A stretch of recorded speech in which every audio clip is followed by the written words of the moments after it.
Chattisfying.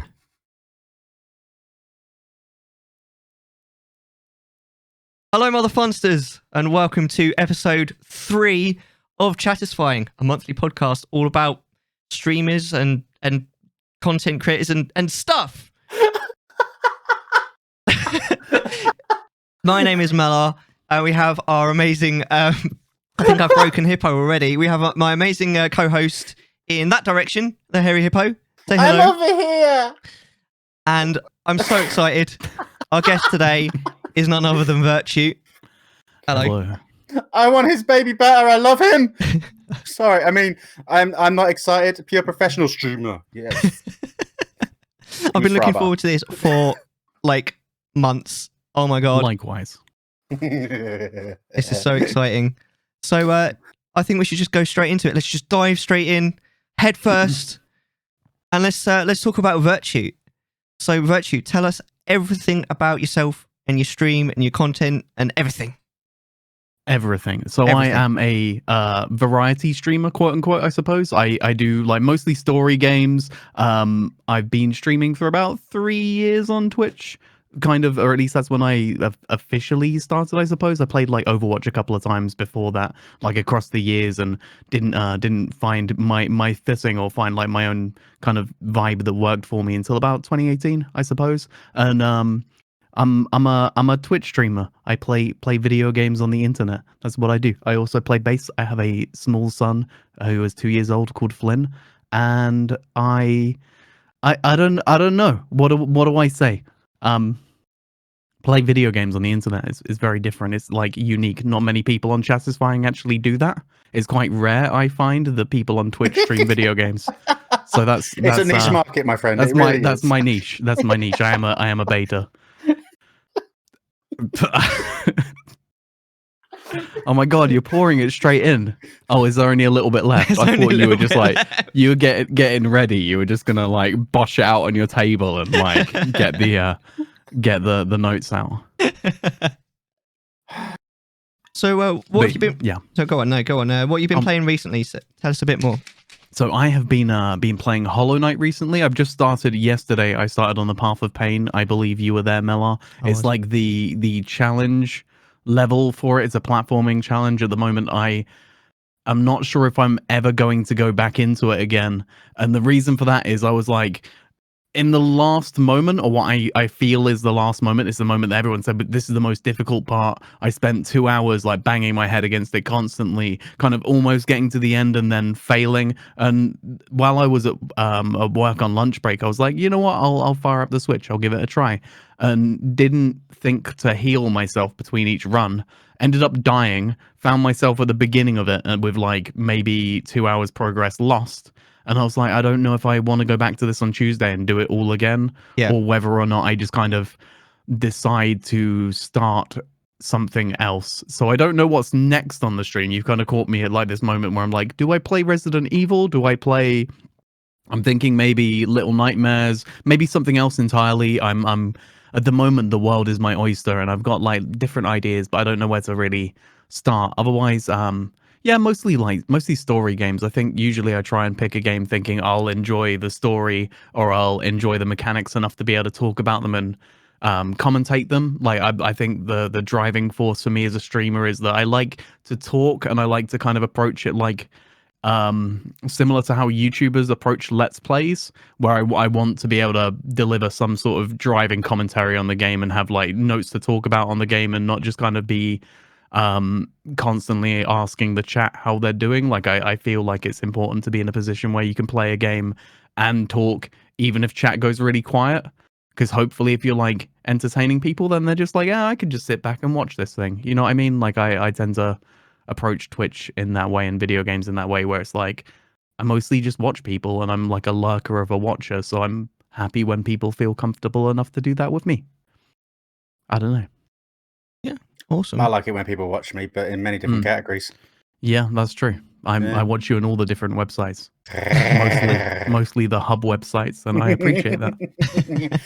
Yep, it's true. Although, actually, just to throw it out there, because you know, well, we're all adults here. We were talking on my stream the other Speak day. for yourself. And adults physically. We're talking on my stream about, funny enough, social medias and all this kind of bits and bats. And someone said to me, "Oh my God, you see Hairy Hippo's OnlyFans?" I was like, "I don't have an OnlyFans." And then somebody linked it in my chat, and it actually exists. What? What? Yes, I have the Hairy Hippo. I don't know if I did it though. That's the problem. You don't know. There's Is nothing it on you? it. Is It's there nothing on a it, so it's profile picture that's yours? completely blank, but it's the Hairy Hippo. I mean, right? mine exists, and I know I claimed it just so no one else could. I don't know and if I did it though. Mine's Because got a $50 like the highest tier that you could possibly set as a subscription fee. Because I was just like, I want to make it prohibitive. Like if someone subscribes to me, I want it to be prohibitively expensive that no one will do it by accident. You know, like if someone does it, they're just like, I really want to see Vert's nudes. So at that point, I'm just like, if someone drops 50, I'm going to make it worth their while. I don't know how I'm going to do that. I'm thinking like, is it $50 or £50? I think it's bucks, but I right, would put afford your that. wallet away because I don't know what I'm gonna do. A part of me thinks like maybe a like lewd Blair Witch Project type scenario, like take a tent out and just kind basically just like me over the camera, like hovering over the camera, maybe like my leg up on a stool or something, like hairy nads in one part of the shot, like my face over above it, snot everywhere. I'm crying. I'm just like, she's outside. Like I'm gonna get Brit to rustle the tent. Well, I'm gonna pan around. There's gonna be shit in the tree. Excuse my French. There's gonna be shit in the trees, and there's gonna be like little dolls and stuff everywhere. And it's gonna be like probably the best nut of your life. But I'm sold. Also, like one of the most expensive on the internet. I think I could potentially one up you on this one. It all depends if you've seen the film. You ever seen American Beauty? Oh God, Yeah. where are we going with this? Hippo? You know, with the rose petals all over, but you can make them tea bags because you're a tea bag man. You just cover yourself in tea bags everywhere. It'd be glorious. Just I lying like there it. That would be good. Or like toxic any waste. day, man. I tell you, I'll have it. Sour candy everywhere. But yeah, right. I do genuinely have like a prohibitively expensive OnlyFans. Yeah, fair enough. I mean, It's the Hippo's first one I've said really, that on the internet. really pandering to the British audience there if they're tea bags. Well, I only know of one man that drinks more tea than any other person in existence. And I'm not actually drinking tea right now. I'm afraid to tell you. What are you drinking? I was just about to ask that actually. You on a sneak as well? Yeah, I just finished my strawberry watermelon, which I think you just did you just pour out one of those? No, I finished off my blue raspberry. Ah, okay. Yeah, I need to get some more. And now I have water because I don't want to drink all the caffeine. I feel like I'm left out here because I don't do any of that stuff. You need to get yourself into sneak, my dude. Just sounds like a drug. It basically is, I guess. It's a very caffeinated drink. Yeah, that's all it really is. It's flavorings and caffeine, like large You amounts. just add of water caffeine. to it, and that's it. Yep. Yeah, I was just too lazy to make a tea today. That's the only reason why I don't have one. Too It's lazy not to make a tea? for any kind of like branding thing.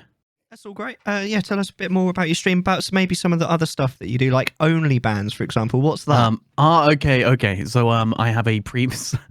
I'm a guest that apparently needs prompting constantly. I have a like a premium subscription service on my stream. If you save up enough channel points, you can subscribe to a 24-hour ban service where you get exclusive content, which is usually me recording chat and recording myself. I kind of owe some people their exclusive content at the moment, Including me. but yeah, I'm sorry, I'm really slack on it at the moment. But it's an exclusive ban list, and you end up on like the underneath my description on my stream. You not like on my junk, but on my description on my stream, you end up in a little list of people that have joined OnlyBans, and yeah. It is pretty painful. It's something I need to work out how to do better. I want to make it more premium. I want to make it more exclusive. I don't know how to take OnlyBans to the next level. Oh mate, you got to put that £50 that $50 level on. Yeah, exactly. The $50 OnlyBans level. Amazing. I'm so aroused right now. It's unreal. Jesus I will. Christ. I will get there. What would you say is your favorite game that you've streamed? The one you've had the most fun with? Do you know? I can't remember all the games that I've streamed, but probably Subnautica, I suppose. I think that was like the one, even though it was kind of weird because it was very chat got very, very backseaty during it, very, very backseaty, and it kind of kicked off the need for us to have a rule of no backseating. Yeah. Like before that, it wasn't really that much of an issue, but then it just kind of ramped up. There were new people in the chat, and they were just like telling me where to go constantly, like telling me how they think I should play the game.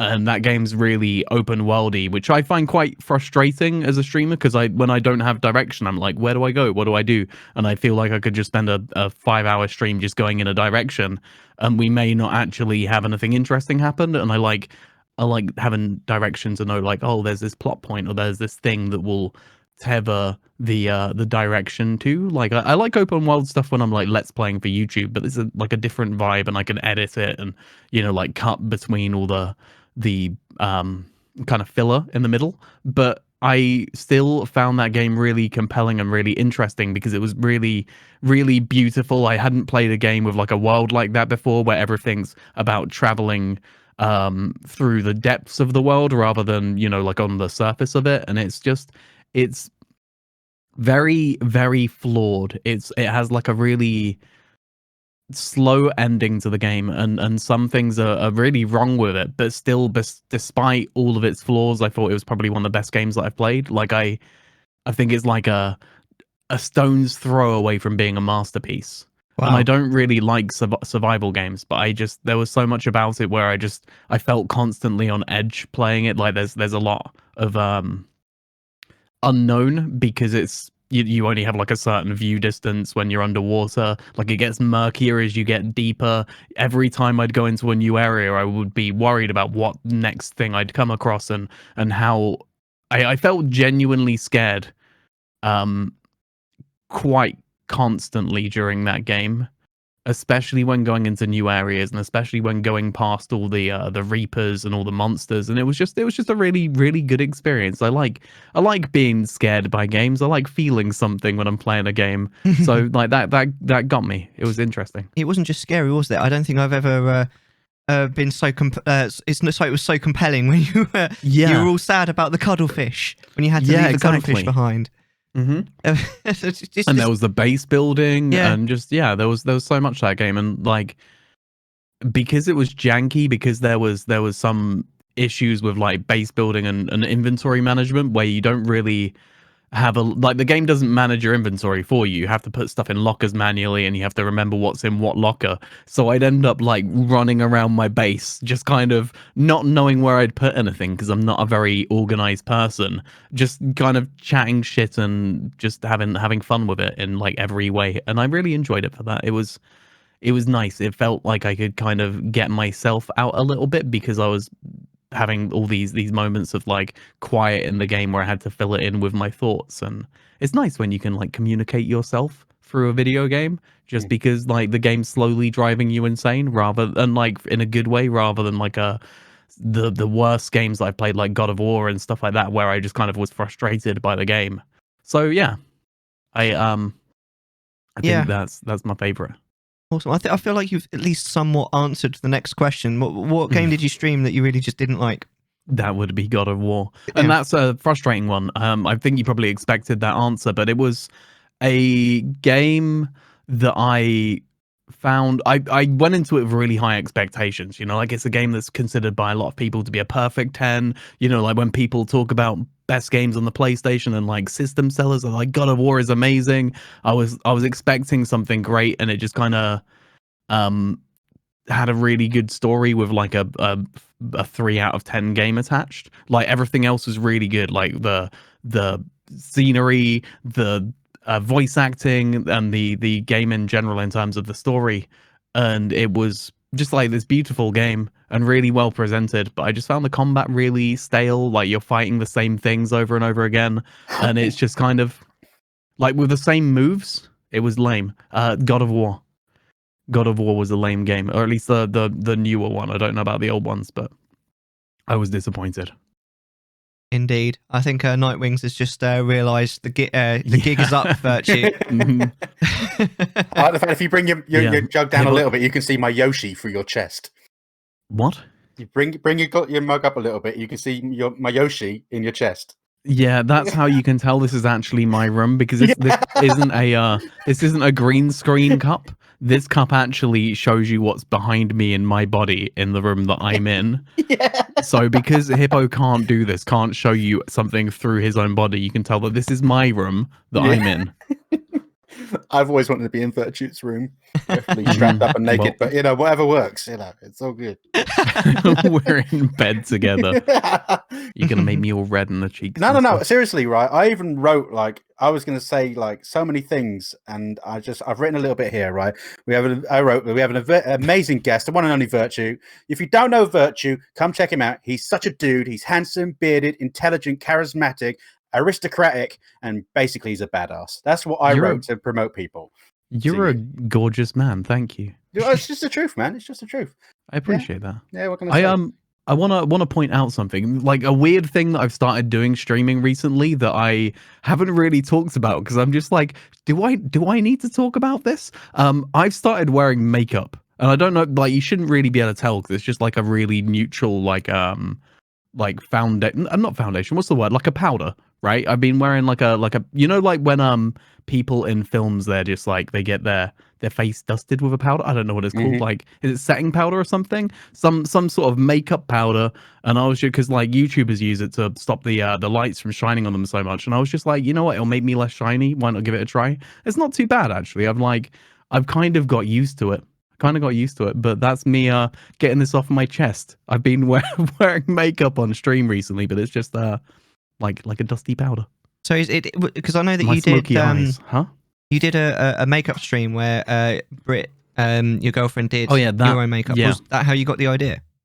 No, actually, I saw Vox talk about it recently and saying that, like, it's what he's been doing on his YouTube videos for a while, and I was like, it kind of makes sense. Like, I'm underneath bright, shiny lights, and the more you stream and the more you're underneath those lights, the shinier you get, because you're doing stuff, you start sweating, all that good stuff. And I was just like, you know what, I need to do something to kind of like neutralize my skin while I'm streaming. I mean, like, if it's good enough for professional actors, it's good enough for me, right? So I was like, why not give it a try? I've actually like thought it's all right.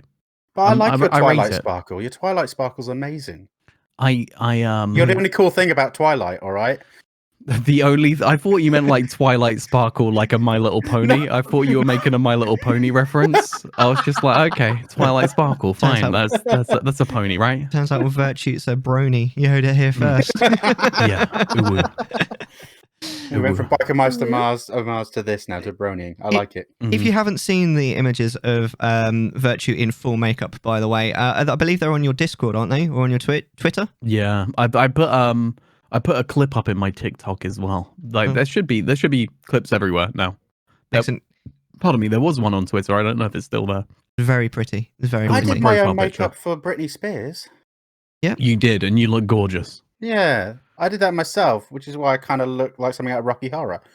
That's my junk couldn't tell any different, and that's what matters, right? That's fine, man. I still got the outfit. It's all good.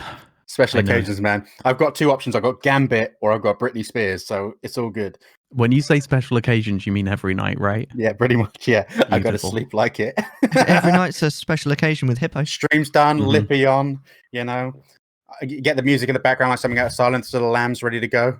Getting myself pretty. Puts the lotion on its skin. No, else it gets the hose again. Oh god, I feel so old.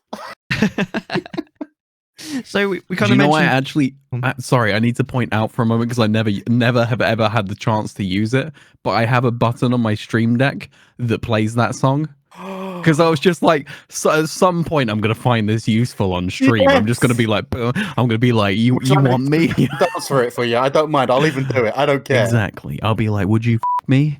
And that's it. Boom, lipstick out. For me in the corner, just doing a little dance for you on your stream.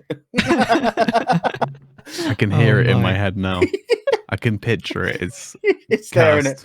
I'm sold on it, man. You tell me when. I'm there for you. I'm happy to help. Thank you. I appreciate that. So you mentioned obviously earlier the fact that you did a makeup stream. You got your girlfriend to do your makeup. Yes, I know the answer to this question, but why did you do that? Talk to us all about that. because we raised over £1,000 for Calm, Campaign Against Living Miserably. It's a suicide prevention charity. They've been around for years now. They started originally as being like a suicide prevention charity specifically towards like men and men's issues, but they've kind of opened up to everyone, which I think is a good thing, in the grand scheme of things. But it made sense to start in that way because like I believe it's like 75% ish of suicides are male. It's like disproportionately like suicide deaths of male. And it was after Byron Bernstein, the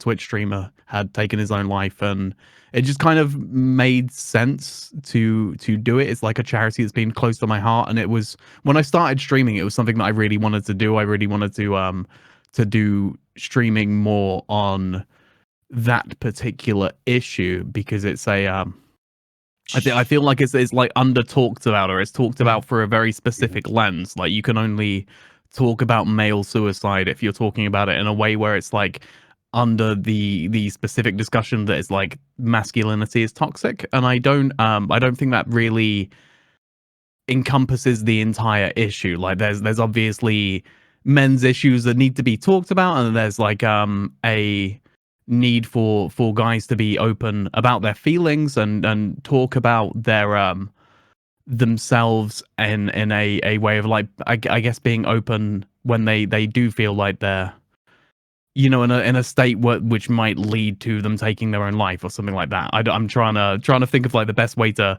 phrase this as I'm talking. I'm not very good at this, but with Wreckful, he was a streamer that talked about his own mental health quite a lot. He was very open about it, and he did a lot of streams with other people, like mental health professionals. He talked about how good it is and how important it is to talk about your feelings. But even he, in that situation, took his own life. So I'm just like, there's more to it than this. There must be more that needs to be done than specifically just talking about it. There's there's obviously a unique problem here, and I think Karma quite good in that space and talking about that. So that's why we raised money. So we raised over £1,000 for Calm, and it ended up with that stream. I still have a couple of streams that I need to do. One of them being donning a Bob Ross wig and doing some painting for you all at some point in my life. I need to plan that out. I've got like the easel and stuff. That's like the one where I'm just like logistically, I don't know how to really do a Bob Ross painting stream. So I'm gonna have to like research and then come back to it because I want to make it awesome. Yeah, absolutely. I don't want to just like rush it and it be kind of lame. So yeah, I'm terrible at painting, so I'm really nervous about it too. But that's kind of where we're at. We raised over £1,000 for suicide prevention. I thought that was awesome. So that's incredible, man. That really is. That's a lot of money. Thank you. It's the having an awesome, really, really generous community that all kind of came together on this issue, and I really appreciate that. Yeah, absolutely. You did some other stuff as well, didn't you? You did a Just Dance stream. That's true. We did a Just Dance stream on Trovo. That was an interesting experience. I don't know if I'd stream on Trovo again, but it was cool to do it that one time. And yeah, that was good. I play Just Dance a little bit more since that stream as well. I've started having like more regular dance parties with my son, and like we'll just kind of put on Just Dance and I'll dance, and he'll kind of look at me like, "Daddy, you idiot," and then he'll get more and more into it and find it really funny. And yeah, it's good exercise. It's good exercise, and that was a fun thing. I can't remember what the other one. We had a VR horror stream, and we had another stream which was like a non-VR horror marathon stream. And it's kind of like, at the moment I'm feeling like I need to lean a bit more into horror games on stream and horror games on social media, I suppose, because it kind of always feels like home when I do it. It always feels like really comfortable and really entertaining and funny. So I'm like, should I be doing that more? You've kind of caught me at this moment where I'm having like an existential crisis about my own streams, but not in a bad way, like a way where I'm just like, I kind of want to take stock of what's interesting about my streams and what works and what doesn't work, and kind of, balance things out, make it more entertaining, make it come together and be more compelling. Someone's giving you more a candy and you're about inter- to evolve, basically, is what you're doing, isn't it? Yeah, I need a rare candy. I do. Mm. I do need a rare candy. It's very difficult to find them because they're rare, but I will find whatever that is. I think it's introspection. It's like healthy introspection and working out what works. I don't really I need to call together a council of people that know me better than I know myself and then drill into their brains and then take that essence and work out where it's going. I don't know. I just don't know. So let's talk a bit about, until more recently, how you choose which game you play. Because Okay. for well over a year now, Yeah, it has been. yeah, you've basically had, to a certain degree, your community choose which game you play. Mhm. So tell us a little bit about how this works, what gave you the idea, and why it's a good idea. So, I don't know if I'm an advocate of whether or not it's a good idea. I've seen a lot of other people do it now, and it's kind of interesting that it's like picked up. It's not something that I saw happen a lot, and now I feel like it's something that people do in that they ask their community more what game to play next, and it tends to be the way that I did it was through Discord. So to me it was like talking inside stream of baseball for a second, in that I wanted something to bring more people to Discord and kind of bring people together as a community. So I thought, how can I do that? Like, I don't get a lot of time to be able to game with people outside of stream, and I feel like that's a really important community building exercise, or like something fun you can do. You can get people to play like Among Us with you or something like that, or like have Jackbox streams, and I wasn't able to do that. So I was like, what can I do?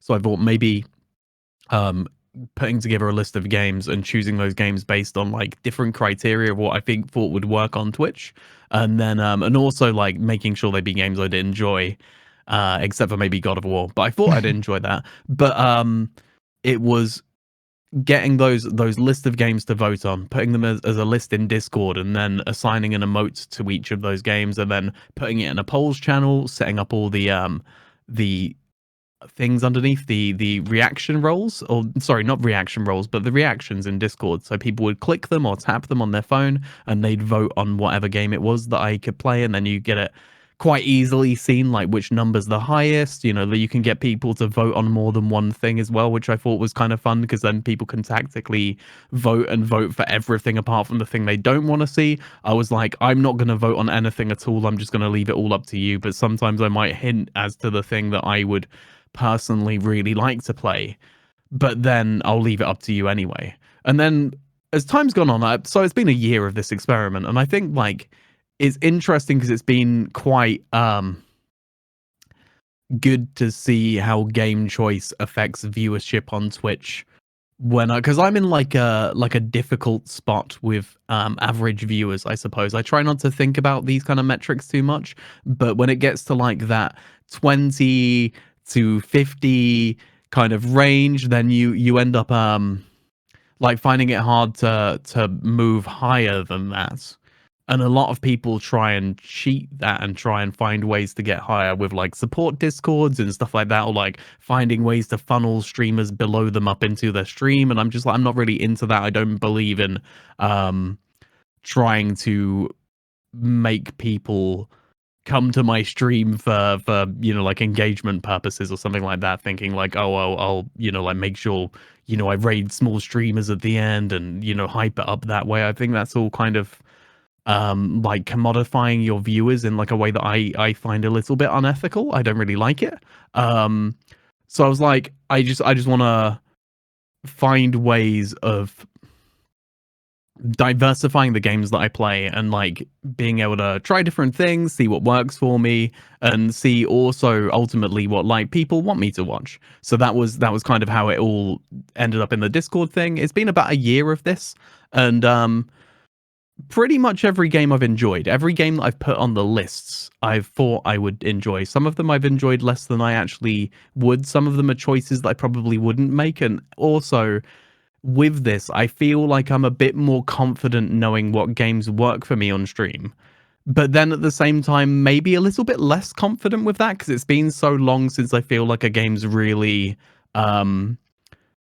like given me the chance to convey what I'd like to convey in a stream, like bring the energy that I would like to bring. And I tend to not bring that energy as much when I'm playing a game where I like focus on it. So like Hollow Knight, as much as I enjoyed it, I felt there were some moments where I would just like spending a lot of time being fairly quiet and not able to read chat because I need to like get in the headspace to be able to get over whatever the challenge is, like be it a boss. And then there's like moments where you can chill out and talk with chat. So Hollow Knight's also been a really entertaining game, but it's most entertaining from my perspective when I'm not really playing it.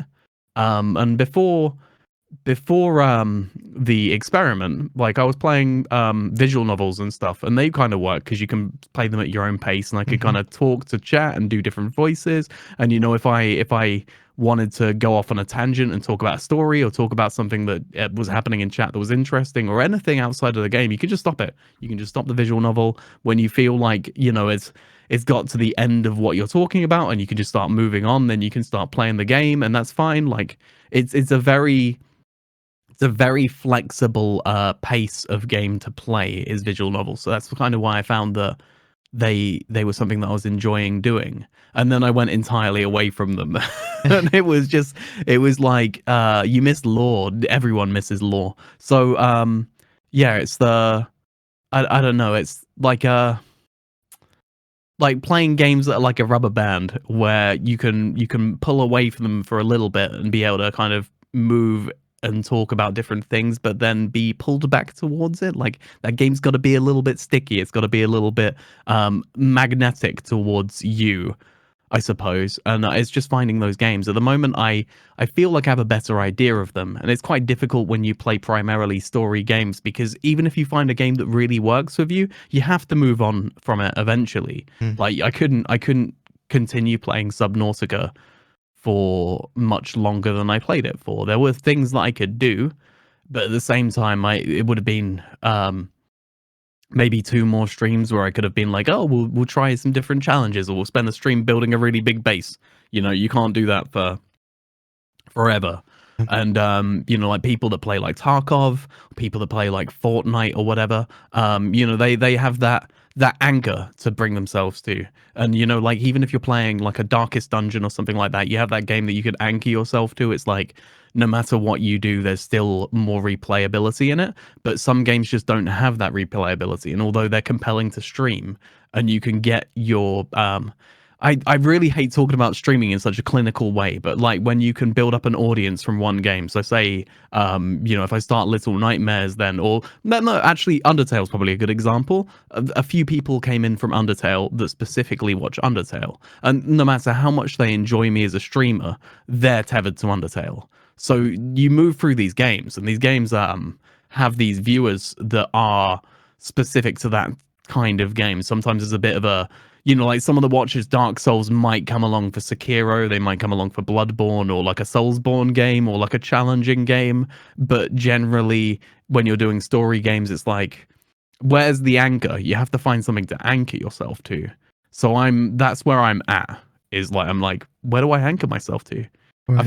I'm kind of come on here talking about one thing and being asked one thing, but I'm also like, how do I introspect, and how do I talk about myself and my direction I want to go into? You're like a lot of us, though. We're a straddler situation, is what it is. Yeah, you know? And I completely get that. I think there's plenty of streamers that have been in that boat and still in that boat. I know I am still in that boat because I'm still trying to find my niche. Although the way you do your polling situation is fantastic, and I tried doing it once a while ago. Actually, I think I tried it 3 times in a row to choose a Saturday game is what it was for me, right? And every time I had loads of votes. I mean, loads back in the days for me, which was like, it was about 25, 26 people actually voting, which was fantastic. I was really proud of myself for that. Yeah, that's a fair amount of people. Yeah, and it was, and that used to be stupid stuff, completely random stuff as well. So it'd be like playing a Minion Masters. I don't know if you remember seeing the Minion Masters days. Yeah, so Minion Masters was an option because that's where I started streaming on. So people like to see me go back to that. Or it was stuff like GTA 5 or another random game and stuff like that. And they would go like, they would all sync onto one specific game. Like there was very little on the others. And then I'd go, okay, we're doing it. This is the date. We're doing it this Saturday. It's gonna be great. Everybody's like, yes, boom, boom, boom. And then I had like 2 people show up. No one else turned up. It really was, and I was like, "Am I doing this wrong?" And I just, the problem I find is that I feel really guilty about as a streamer. I don't know if you guys do it, but I stream 3 nights a week is my kind of bit at the moment. And I'll do it for 3 hours a night as long as I don't pass out midstream. But I find if I play a story-driven game, I feel really guilty that the people who weren't on the first stream have missed out because I'm on the second stream now. I'm halfway through the story or something like that. And as much as I love talking about what's happened so far in the story, I feel that there's a few people going, "Oh, well, I've missed out on the first bit," and they actually go off. They say, "Well, I would have liked to have seen the first stream." So, well, it was on Monday. This is, and I kind of feel guilty that they miss out on that situation.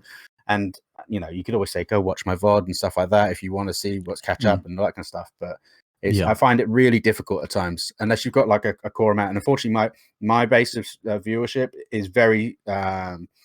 I'm trying to think of the best way to say it.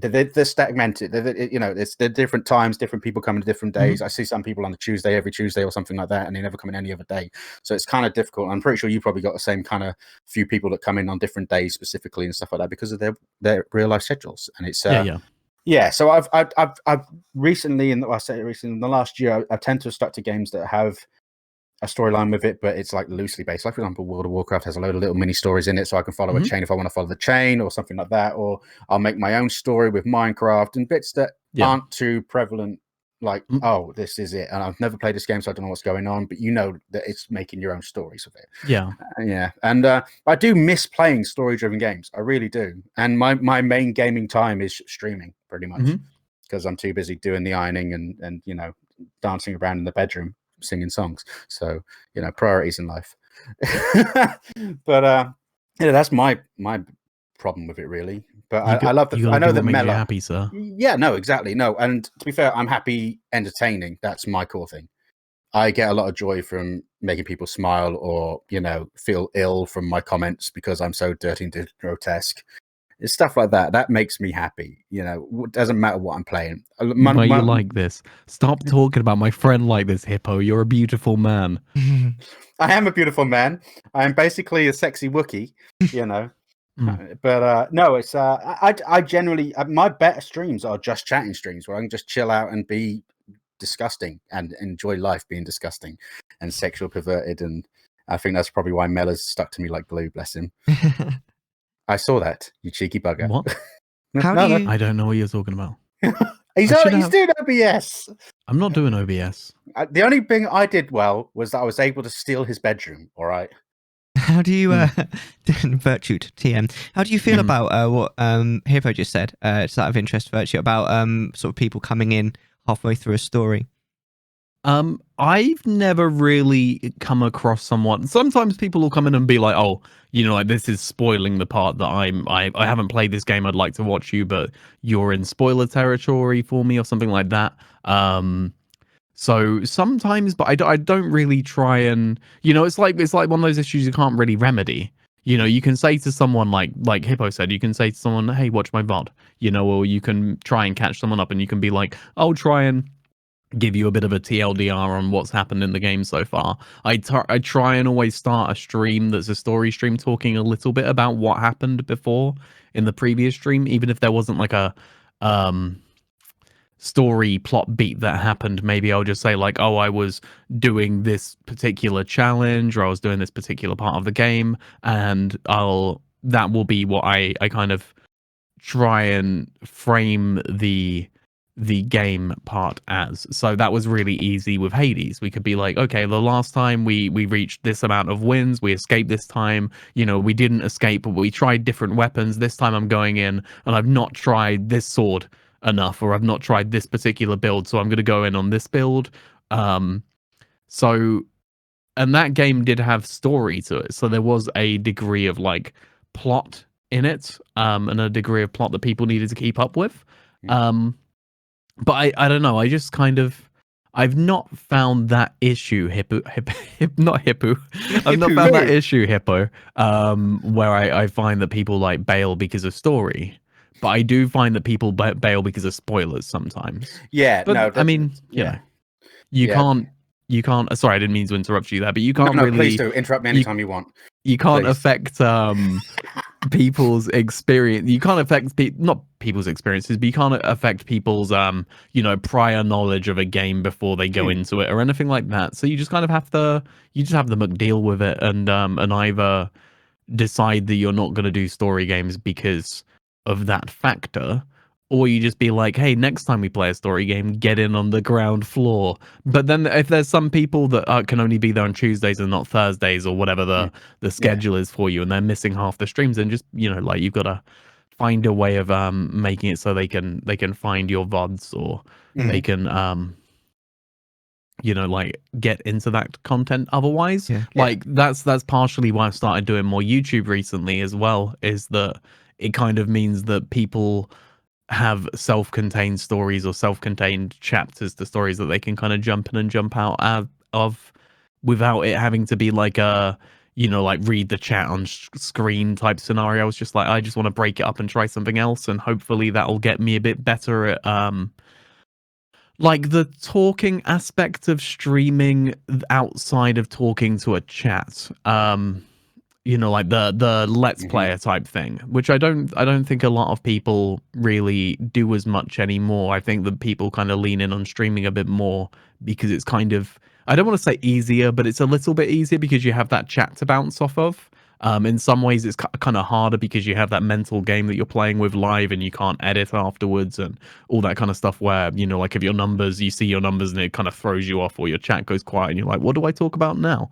But I was like, I need to get better at just talking, because I don't feel like I'm that good at talking, even though I clearly am in some situations. But I'm quite a quiet person when it comes to conversations with people. Like, most of my friends on the internet will find that I don't really end up in Discord calls with them very often, because I'm quite like an introverted, quiet person that just kind of wants to get on with my own thing and edit videos and stuff. So it's just like, I need to get better at conversing, and if I do that specifically with a game, then that's fine, and then maybe I'll move on to collaborating with other YouTubers or streamers or what have you. I don't know. I'm just trying different things. That's been my time on Twitch, is just throwing things at a wall and seeing what sticks. I always called it like a zero viewer strategy, where you think of things to do. My old days when I first started, because back in the days before the DMCA hit us all, was singing really badly was my comfort blanket, because that's what I do. I sing in real life. I badly, and whenever I've got the headphones on and all that kind of stuff, and that's what I did with it. And then I started talking what I was going to be doing next, like talking out loud, thinking my strategy in the game or something, like, for example, Minecraft. I'm going to build this motherfucking tower, and this is how I'm going to use it, and I'm not going to use these blocks, and I know this is going to be very difficult, and that's how I used to do it. And then I realized I just don't shut up. And it's pretty much less about any game in my stream and me just blabbering on and very easily distracted by shiny things. And I'm looking at the shiny thing right now, and Mellar's smiling like he's about to kill someone. Mellar does have quite a murderous smile on his face. Yeah, I'm just laughing because Fairy's like looking down up at the camera, just like, my precious. Like I've got the eye for it as well now. Yeah. Oh no, but I mean, like, you've got a very unique personality, Hippo. To put it polite. I'm pretty sure there's a clinical disorder for it, so it's all good. But you're like, you talk in a way that's very unique to you. And you're flirty, and you flirt with your chat, and you always have that vibe about your streams. It's kind of like, it's very in the moment. I just love everyone. I just love everyone. Everyone loves you. So. Yeah. Everyone is my sock. Pardon me. Sorry, what? Sorry. We'll chat back in, shall we? We'll go back. Some time ago, I'm not sure if it was a year or an hour or something, we were talking about... That was amazing. We were talking about how you choose your games, Virtue, and you did scratch slightly on the fact that you've now kind of decided that maybe you don't want to use that method anymore. I think I need to take a break from that method, or work out how it really works for me. And a lot of the time, because even if I think that, sorry, I've just kind of launched into talking about it again, but I think that even if I might look at a game and think, oh, I would enjoy this, and all of the games I pick are like in a list of 10 are games that I think I'd enjoy, but maybe I should not use it as much as I did previously, but also if I do it, then it needs to be on very like yes no choices, or fewer than 5 choices. Like, it needs to be so there's like Are you familiar with like the paradox of choice? Like when you have too many choices, you choose not to choose. Yes. It's like a quite, you know, like it's a fairly common phenomenon anyway. But like, I feel like that may play into it a little bit as well. Like I was trying to make my choices so different each time. Like, you know, maybe put in like not that I use this, but like a farming sim against like a horror game, against like a hunting game, and just all these different things. I was just like, I'm kind of I'm not ever gonna ride the shoe off, but I am going to make things kind of flow more into each other. I think like I think that when you do something with too much choice and too much change between it, then even if you're like an interesting enough person, like there's always going to be some viewers that don't want to watch horror games or don't want to watch whatever the next game is that you're playing, and you kind of just have to make a decision based on like what you would enjoy the most as a streamer. Yeah. I guess. Yeah. I don't know. Absolutely. So essentially, you've decided that you'd rather pick because you want to ensure that you're going to play a game that you're definitely going to like. Yeah, but maybe I'll bring back voting at some point. I need to work it out. I need to have a think. I do think that I'm going to pick things based on a criteria of what works on Twitch. As much as there are some games that I think that I would enjoy playing, like it's quite difficult because you want to have a environment where you bring in new people and you bring in, you know, like you let Twitch do a little bit of advertising for you. And if you're streaming in a category that no one ever browses, even if I find that a particularly interesting game, like that's a difficult one, you know. Like you want to be in a position where you end up on people's homepage because you're playing a game that people follow, or you're playing in a category that people browse. So yeah, I mean, like I've got to kind of balance all these decisions, but also not be so in the headspace of analytics or the headspace of game choice that I find it not enjoyable. I want to make sure I enjoy streaming. So yes, absolutely. I kind of beg to differ on that one though, in Mhm. terms of previous experience. So I don't know if you know the game Virtue, but I know Mellar does. But we were quite fond of a game called Freelancer. Yeah. It's a space game from like 2002, Microsoft 2003, game. some of that Microsoft game. It was big for me. It was my first like MMO, but only had a 50 player cap in it. Yeah. But yeah, that was my thing. But it was great. I streamed it last year, and it was a dead game. No one's playing it. No one's on Twitch, stuff like that. It has a very small community, still trying to keep it up with private servers and all that kind of stuff. And I went on stream with it, and I thought, I'm just going to play because I love the story. It's fantastic.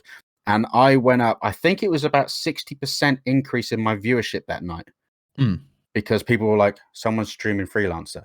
And I got a lot of nostalgia people come through, and I got those dared people to do probably speed running and all follow it. sorts. Yeah, but like I still have a few of them to this day that still come back because they appreciated that I played something that no one streams. Which True enough. It's kind of more like a culty game. Yeah. To be fair though, I do think that is definitely an exception that proves It's the definitely rule. exception rule, but I don't know. I mean, you think of how, like, for example, how retro games are all the way nowadays and stuff like that. There are so many old games that are, like, for example, if I had the opportunity to play Lost Vikings again back in the old days before Blizzard mentioned it, I'm pretty sure there'll be people still willing to watch it because it's such a blast game for people. It's a nostalgia vibe. Yeah. And not many people of a couple of generations now will know what Lost Vikings is. You know, but that's why there's the retro category. Yes, and the retro is category cool. is one that's you know, like people will browse. Like it doesn't matter your viewership in the retro category. It doesn't matter if you're at the bottom of the list or the top of the list, because people are going to the retro category to find a blast from the past. They're looking for a thumbnail or a game description that looks like a thing that they might remember fondly. They might be like, oh, I played this on the Mega Drive as a kid or what have you. So that's a different category. When you move into like a nostalgia audience, then you can hit people on, you know, like I don't like to talk about people in like terms of demographics, but you can you know, like hit a certain demographic there. Like there are streamers that do you know, retro as their niche. They do You like turtles? I like turtles. Sorry, I don't mean to just talk to chat. But yeah, there are niches Yeah. in that particular way. So that's different. I just feel like, and it wouldn't work with newer games is the thing, I guess, would be the key thing. Newer games are difficult if they're not well marketed via Steam or Humble Bundles or anything like that, really, out there, IGN, or whatever, then they will completely fall on their ass. But I still think you can still play some. It doesn't have to be necessarily older games or retro. There's still stuff that from like 7-8 years ago that people have completely forgotten about that were fantastic. You can still just enjoy it, and it will still bring people in. I don't think you should be, especially with how big Twitch is now. It is continuously growing larger and larger by the day. That there's less fear of being not found from any game, I feel, unless it's like a right indie game that's, you're privately testing for a developer of 2. Sure, but maybe my point makes more sense on kind of the inverse of that. It's harder to get new people find you if you're say a Call of Duty streamer in the place where, like, people are gonna have to scroll a long time to be able to see you. Like, if you're a small streamer, like, some people might invert the viewer list and look for people with less views and kind of go up the list. And like, you may be also a streamer that is almost in the higher, like, say you've got like 60 views of Call of Duty, there's still going to be only a certain amount of people that scroll down that list to find you. Is kind of what I'm saying. So yeah, in like a category where there may be no other streamers but a few followers, it kind of it stands to reason that some of those people that follow it might see it. But it's different. I don't know. I don't think you can just play anything and expect people to find you. And I think that some categories are so popular that you get buried as a smaller streamer. So I got you. So I know you kind of said that you're not really sure where things are going. You certainly don't know which game you're going to play next. But do you have any sort of scoops for us here at Chattisfying about what might be coming soon to the world of Virtute?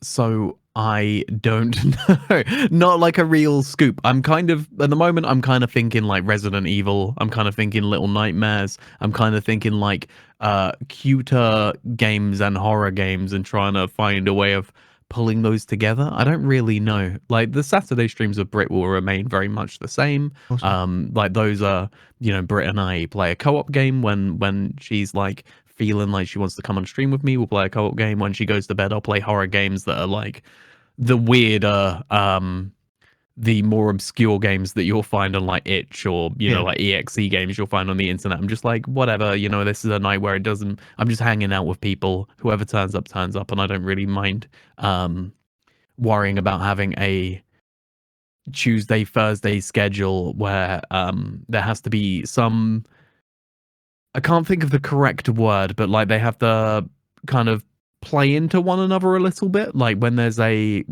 my scheduled streams, they're like along the same game, like we're trying to make a journey. And a lot of that was because I kind of was stressing myself out a little bit by playing different games each time. And like, it would be a week from playing, say, Judgment, where that was quite a story heavy game. And it would be like, each Thursday, and then I may play something else on Tuesday, and I'd kind of forget what I was doing, or a new game would come out that I'd want to play and stuff like that. And I just kind of wanted to separate myself from the release schedule of games, like feeling like I needed to play new games, or feeling like I needed to play whatever game interested me at that time. I was just like, no, I just want to kind of anchor myself in a story each time and then move on.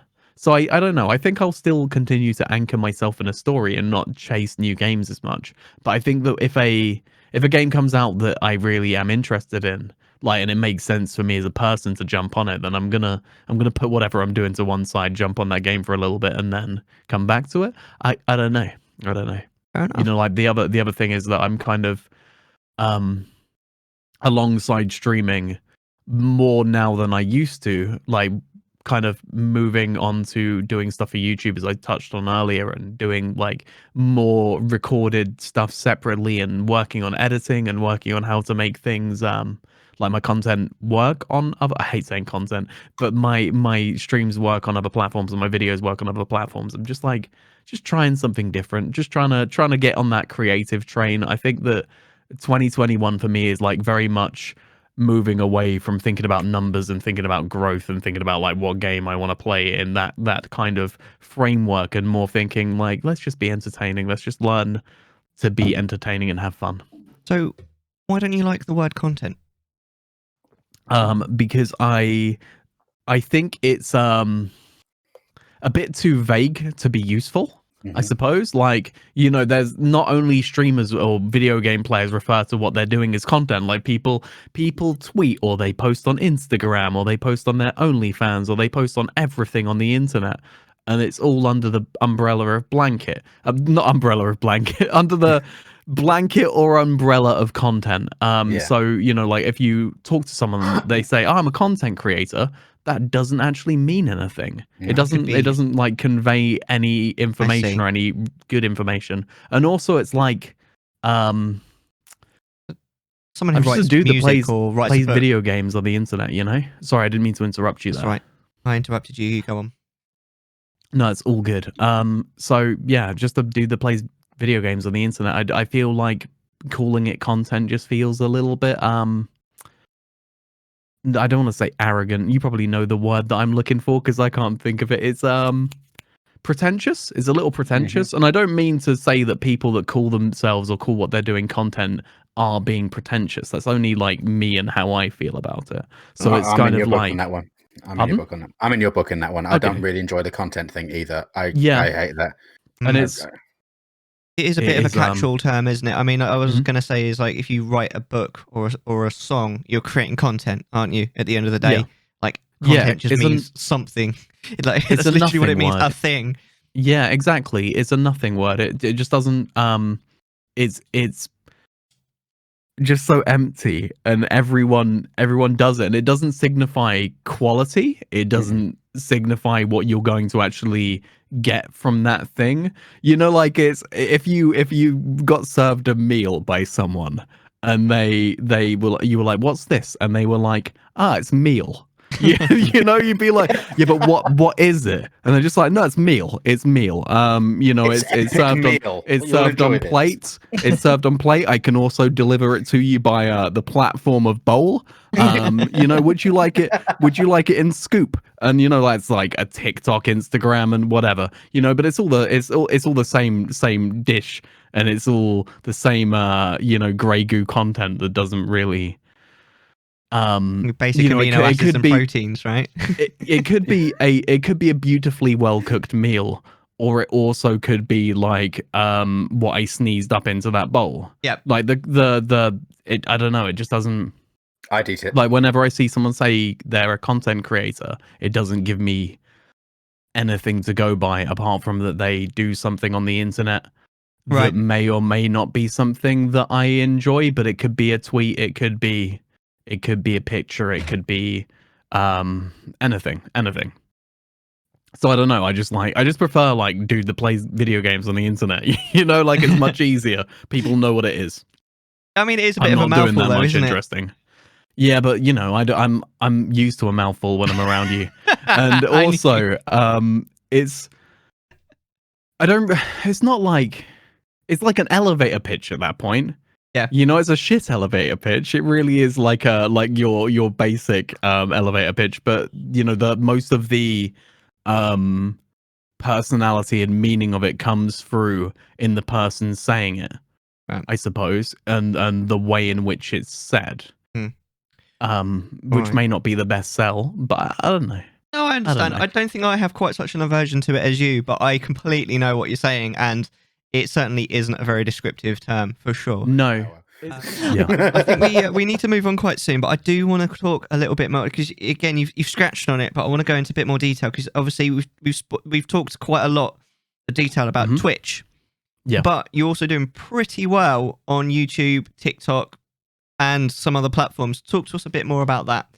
How's that going? So I don't know if I'm doing like well on TikTok. I'm building a thing on TikTok, and mostly it's like trying to do short gameplay videos and them be somewhat like shaped by TikTok. Like sometimes I'm trying to like work out how to make something specific for that platform without going into just doing like meme dances or whatever. You know, like I don't want to just be making the same TikTok videos that people go on there and they're just like, oh, I'm gonna be a TikToker, because I'm just like I didn't really do Vine for the same reason.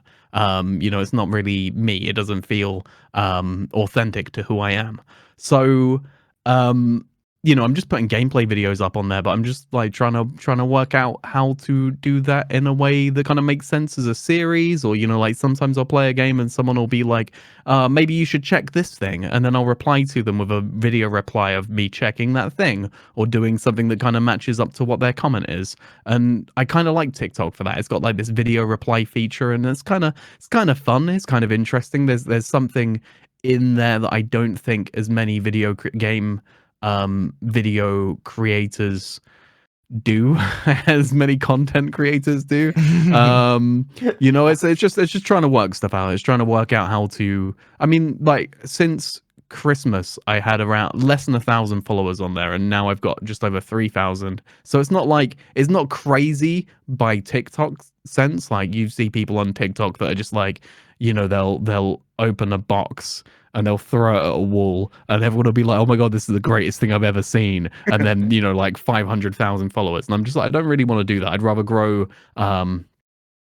slowly and it be relevant to who I am as a person than grow quickly with people just kind of wanting me to play a meme that I'm not. You know what I mean? Like, Virtue wants to keep it real. That's what you're saying, right? Yeah, exactly. I want to keep it 100 at this point. And the same on YouTube. It's like, you know, I just want to, you know, I'm not gonna start acting like, you know, acting reactions to things, or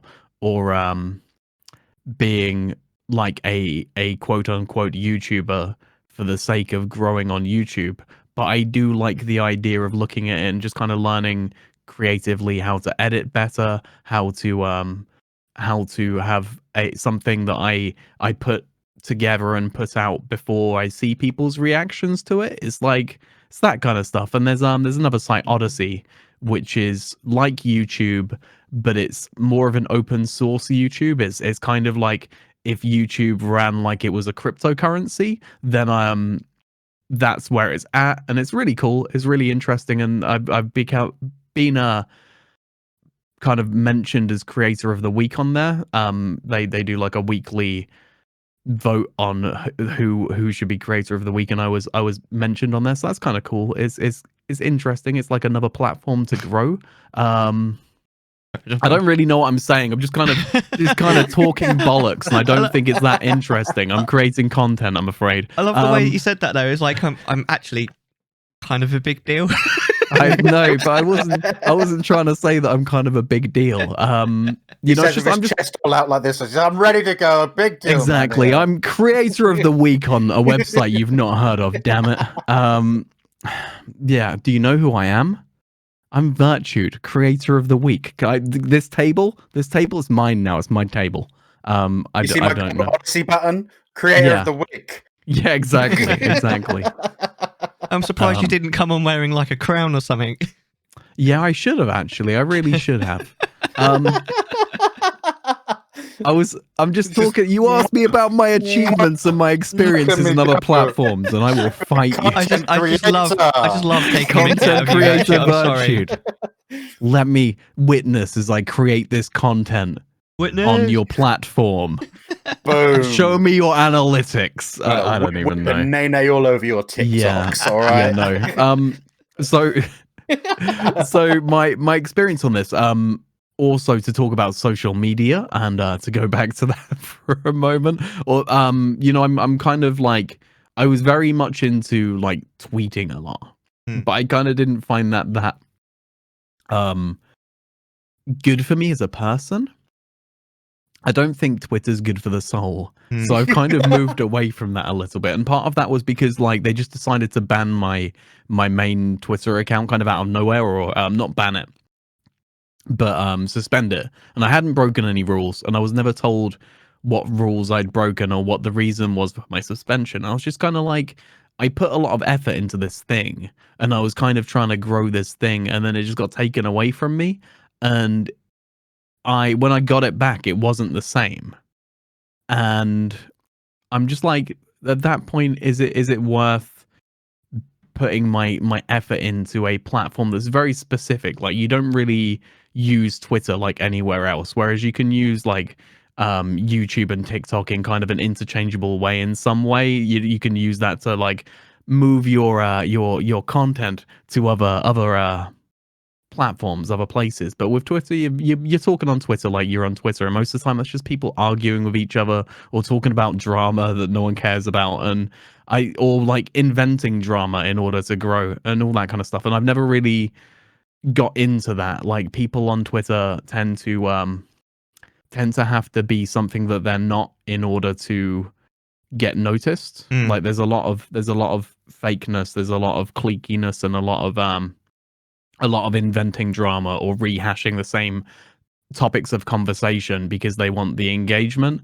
I'm like, that I don't see how that really translates to who I am as a person or translates to what's on my streams. So I'm just giving it a lot less love now. I'm just kind of over it, I guess.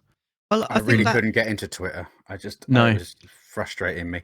Well, I think it is a frustrating place. Yeah. I think we can move on then, because we've kind of naturally started talking about our topic for the show, which is all about social media. So sort of the merits of it from the perspective of a streamer or someone who makes YouTube videos or TikTok videos, such as us and you, hopefully, and obviously the king right there. Yeah, The hail to the creator king, of baby. the week, the content creator. Do you?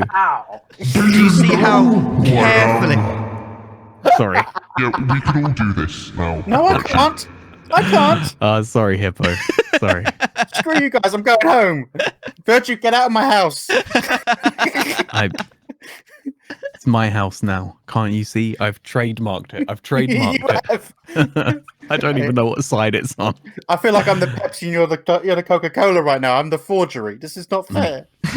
I apologize. I actually really want to grab a Pepsi in a moment, but I'll stay here. I'll be professional. I won't run off stream to grab a drink. Well, let's ask your opinion then, Virtute. So we'll segue nice and smoothly into segment 2, where we talk about the topic of the show, which is all about how you feel about as a content creator,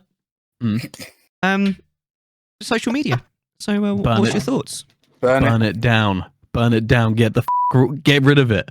Get rid of social media. It's not good for humanity. It's not good for us as a, it's all based around trying to feed people dopamine so they stay on the. If you could just keep Facebook up and look at your 2012 sites. pictures, that would be great, because I really enjoy Ibiza 2012 photo album. That's good. Fine. I will keep Ibiza 2012 photo album on there because that's when I shaved especially for you. But especially for you. My face was hairy, but the rest of me was like a smooth otter.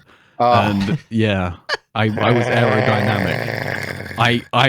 I just shot through those Ibethan waters into your very well-stocked. Come on. Keep it coming. Well-stocked bed. I don't know where I was going with this. Smooth otter. Yeah. From the perspective from the perspective of a streamer, like I have really mixed feelings about it. Like I think that in some ways it's obviously very necessary because say if you're a content creator, you're making a conversation with people and you're a streamer specifically, so you're having a conversation with your audience, you're making something that your audience tune into. But then when you're not streaming, that conversation stops without social media. So you need to have something to kind of bring your audience somewhere else. And it makes sense to diversify your audience in some way. Like you need to not only be able to continue the conversation with people or continue giving them whatever you want to give them to make them entertaining. So or make them entertained rather than be entertaining. So like that makes sense to have. And it's also, you know, if you did have you went all in on Twitch, right? And your Twitch account was like 500,000 followers, and then Twitch bans you. You know, for something that happened on your stream that you was out of your control. Like someone in a multiplayer game said something that that got your channel banned, or something happened. You know, like it does happen to people. Like often they get their channel back, but sometimes there are people that just end up in a situation where their platform is taken away from them and they don't have any way to communicate with their audience otherwise what's happened. You know, and it makes sense to have something else to be able to kind of unite your audience. And if you did move from Twitch to YouTube or Facebook or you know, whatever, I don't know why anyone would move to Facebook, but any streaming platform, then you have that place to be able to communicate that. You know, like otherwise you're just keeping all your communications in one platform.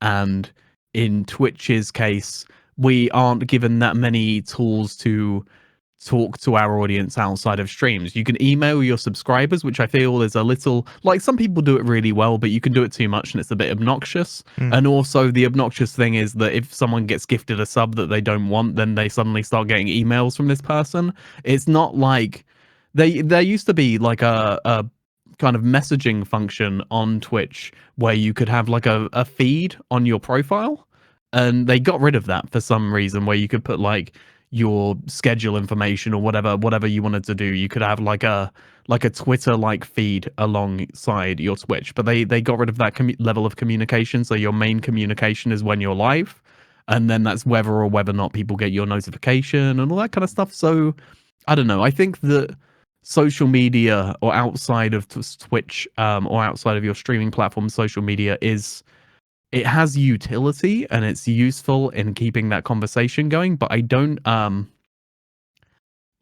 think that say the Harris Heller advice, not that there's anything wrong with the advice per se of like grow your platform off Twitch and then bring it to Twitch. I don't think that's necessarily the best way. I think you should be growing on the place that you want people to watch you. You want people to think is your main thing, Your base of operations, essentially. Yeah, your base of operations. So there's plenty of people that will you know, like go on Twitter as a streamer and grow a very successful feed on Twitter, but then when they go live on Twitch, like, you know, a handful of people show up out of their 150,000 followers or however many they have. And so it doesn't always work that way. You know, like that it kind of it makes sense in like a way where you can advertise to people, but that doesn't necessarily bring them over to your main base of operations. So I don't know. I got mixed feelings about it. I think that some social media sites are more useful than others. So I think the TikTok's quite useful because the content that people are receiving is video. And it's short form. You know, they get you very quickly, and if you can communicate yourself in like a short space of time, then people are more likely to turn up for your streams. But at the same time, it's difficult when people are conditioned to watch 16-second videos or 1 minute long videos to get them to show up for an entire 5-hour live stream. It's a very, very different ask of them. And it's a very, you know, like each social media platform has to do the job of conditioning their audience to want to be on that platform. You know, that's how they make money, that's how they serve people ads, that's where they want people. So if you're making friends on a or making followers on a site where the primary thing that they're getting is text on a screen, then they're gonna want to watch the text on the screen that they showed up to you for. Like, does that answer your question? Or was that too rambly and just kind of off on nowhere? I just want to turn you into an audiobook so I can listen to you at night. Oh, mate. Well, thank you. Yeah, I'd like that. Can we can we start a petition? Mm-hmm. No. We put a poll in his Discord. Yeah, you can put it in the polls channel in Discord. That's fine. So is that the conclusion of your thoughts on the subject? I could talk about it for a very long time, but I feel like I'd just be talking circular. I'd just be going over the same points. It's kind of I don't know, you know, like in terms of like my personal experience, I've had some good times, like building up other social medias, and had some people that have come along from other social media sites to the stream. But like I think that those people that kind of integrate into the audience are not as many as the people that I meet through Twitch. I think the people that I've met through Twitch are the people that I bond with the best, and that stick to the stream the best, and that's because they're already stream watchers. They're already kind of accustomed to watching streams. Yeah. Like people that are on YouTube are generally on YouTube to watch videos. They're not as much into live streams. There are definitely, like, YouTube's growing live streaming, and it's a platform that's growing really well in the live streaming space, but they still have to change that that reason why people find themselves on YouTube to begin with. Like I'm very rarely will watch a live stream on YouTube. If I'm going to YouTube, I'm going to watch a video. You know what I mean? Like that's where it is. But I think that social media, although it has utility, is overvalued in terms of being a growth tool for streamers, and that people that stream that want to grow on Twitch should really look at how they can grow natively on Twitch. And the best way to do that is just to find places you can bring in more eyeballs and more clicks in the same way that you would on any platform. Absolutely. So, Hippo, do you want to go next, or do you want me to go? I'm happy to go next. It's not a problem at all. My issues with social media is again this whole, you know, eggs in one basket versus eggs in every other basket. I don't feel like you need to use every social media platform to put yourself out there. I think the key thing as a content creator, there we go. That's a lovely smile. And but I think as a creator of some form, I think you should be comfortable with what you like doing.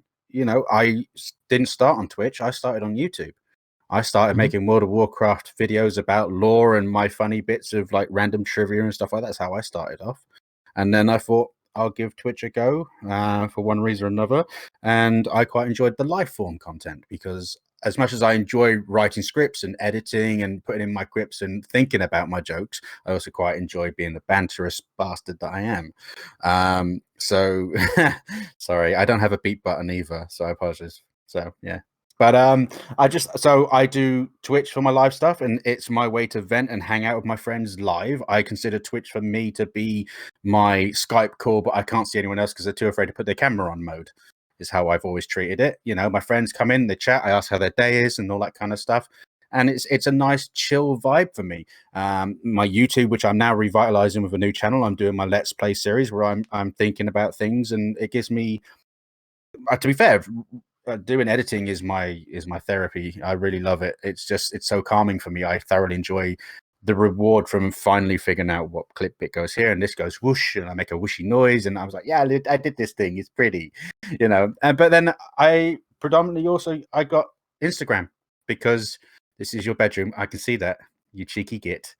This is definitely his bedroom. I'm going to be sniffing his bedding later. It's going to be amazing. But I use Instagram because sometimes I do some interesting things. Like I made the fake Lego Yoshi, and I made a Boba Fett head with Lego, and I wanted to show people what I made because I'm proud of what I made. I did it myself. I followed the instructions. I'm so proud. You know, and I think that's comfortable. I'm not pushing a reason for doing it. It's not. It's there because some people want to see what I do. Some people want to do this, and I'm quite happy to do these things. I don't feel it should be necessary for you to do them. You shouldn't have to make the 10-second YouTube shorts. You should do it because you enjoy doing it. Is the key thing. You're going to, if you're good in someone's eyes, you're going to grow. in my opinion. Hmm. You know, if someone likes you, they're going to stick around for the most part, unless of course we're in the subject of like specific games like Final Fantasy where they're a dedicated audience or whatever. La la la la la. But you know, if you go on, I I was didn't going do to say, do you mind if I interject for a second? it. Which Please is like, interject me. you know, even though it depends on your like end game. If you're looking for growth, obviously, like people that come along that enjoy the thing and enjoy what you're doing will stick around, and that's a thing. But at the same time, you have to be if your goal is growth, you have to be in a place where people will find you to begin with.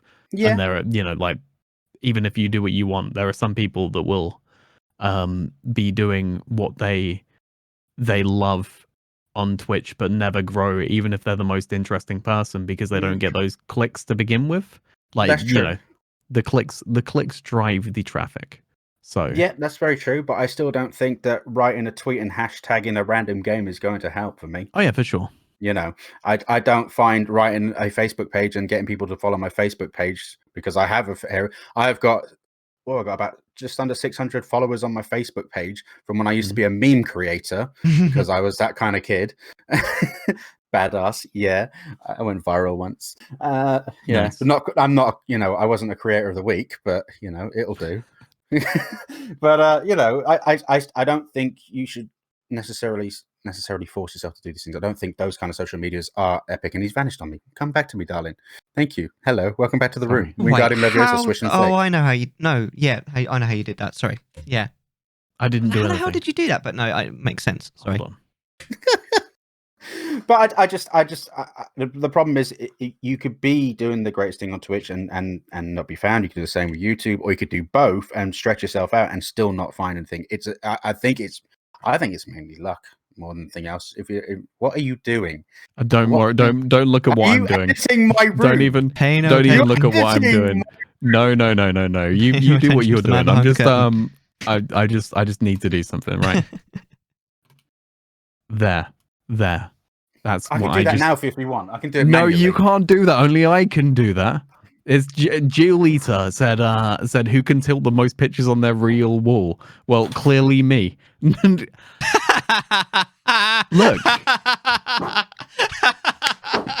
It fell on the floor.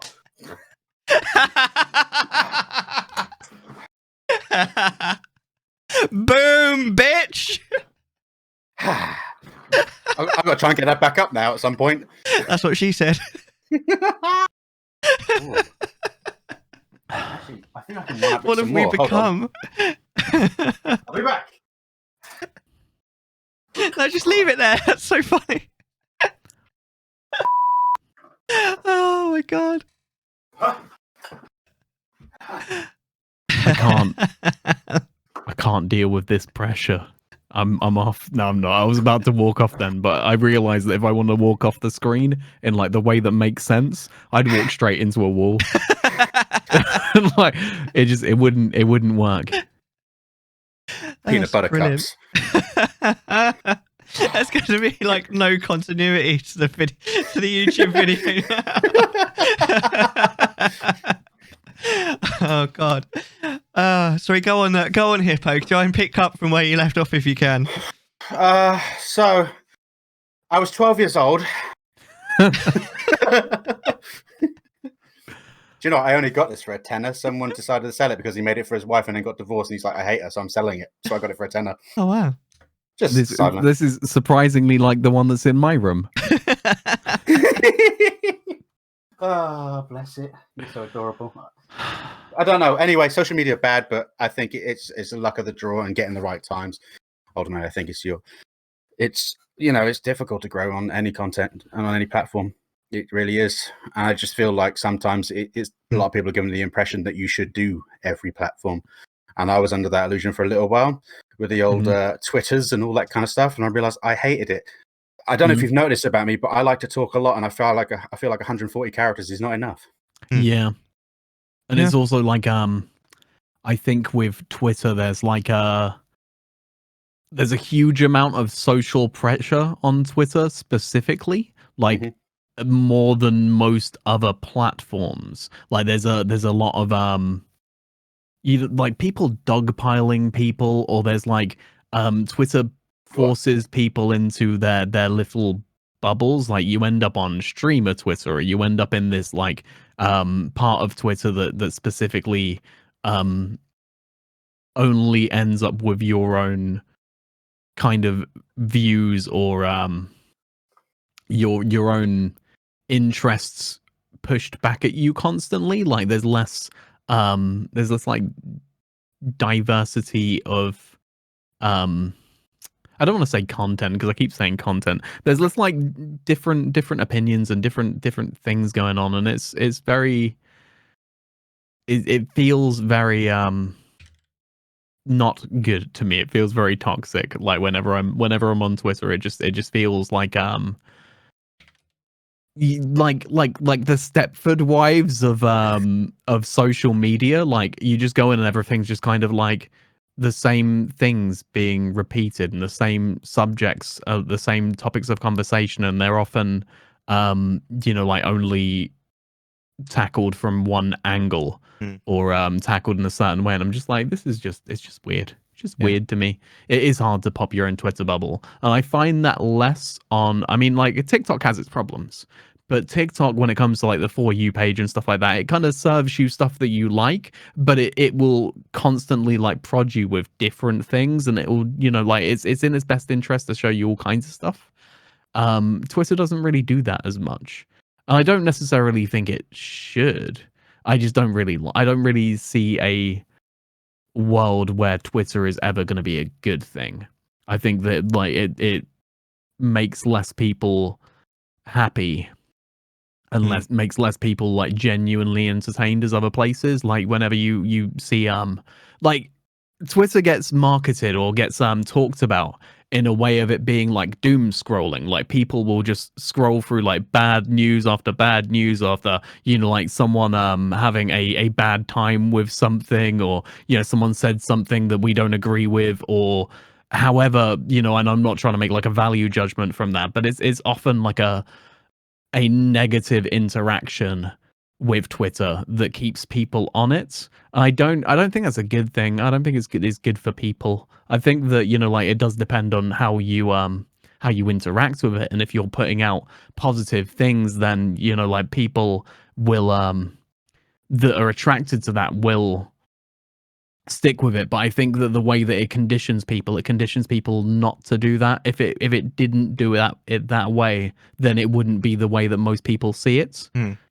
And it wouldn't be the impression that most people have from Twitter, which is all, like the kind of most commonly discussed way, which is, doom scrolling.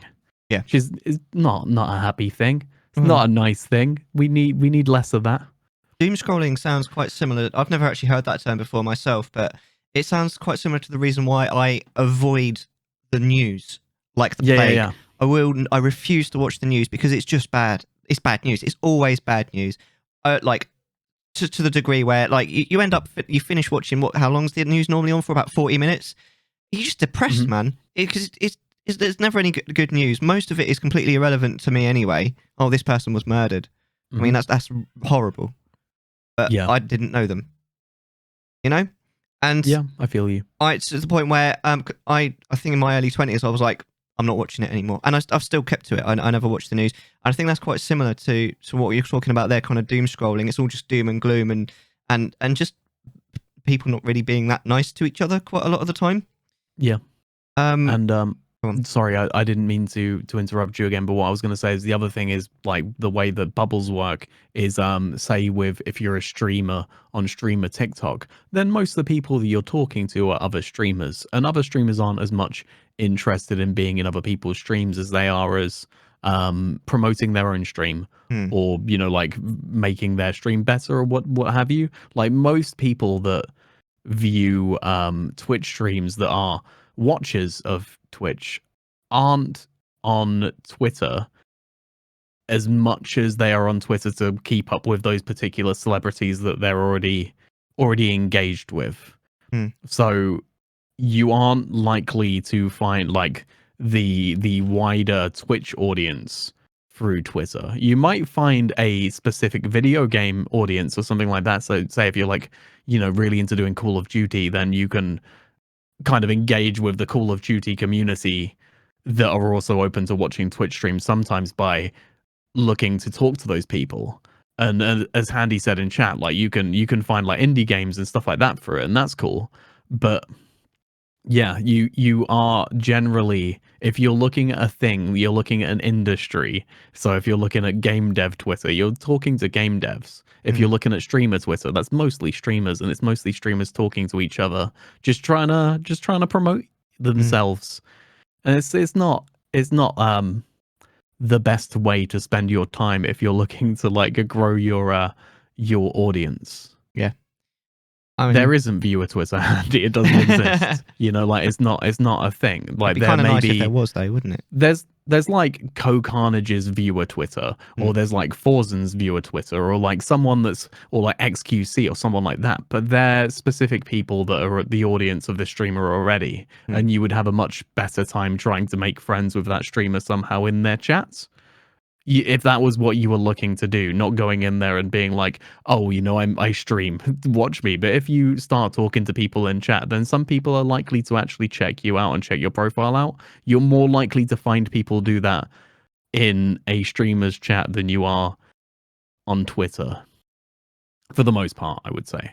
But I wouldn't really recommend either as being like a way to promote yourself. But no, if that's your strategy. Yeah. I mean, I myself, I've never been good at social media. Like even back in, I don't know, like 2008, I think it was, when someone I went to college with, like, just wouldn't shut up about me joining Facebook. I wasn't going to join Facebook, and then they were like, "Yeah, join Facebook, Mellar, join Facebook," and eventually I was like, "Fine," and that's why I joined Facebook. And since then, I've probably posted. I mean, how long ago was that? 13 years ago. I've probably posted, I don't know, maybe 20 times in that time. Well, you're not on MySpace. I did have a MySpace. MySpace was the bomb, man. Exactly. You Okay, should, so you know. But I never actually posted on MySpace. All I did was make a rad front page for myself, and that was it. Well, you know, as long as you had your music, so when people went on your profile, they knew what you were Yeah, about well, exactly. by music. That's all that matters. Yeah, it was Slipknot and Enya. I used to love going to gigs and like you'd see like scene-looking people, and you'd be like, "Don't I know you from MySpace?" And they'd look like, "Oh my god, I'm MySpace famous." And you'd be like, "No, I don't know you really." But you could tell the people that like were on MySpace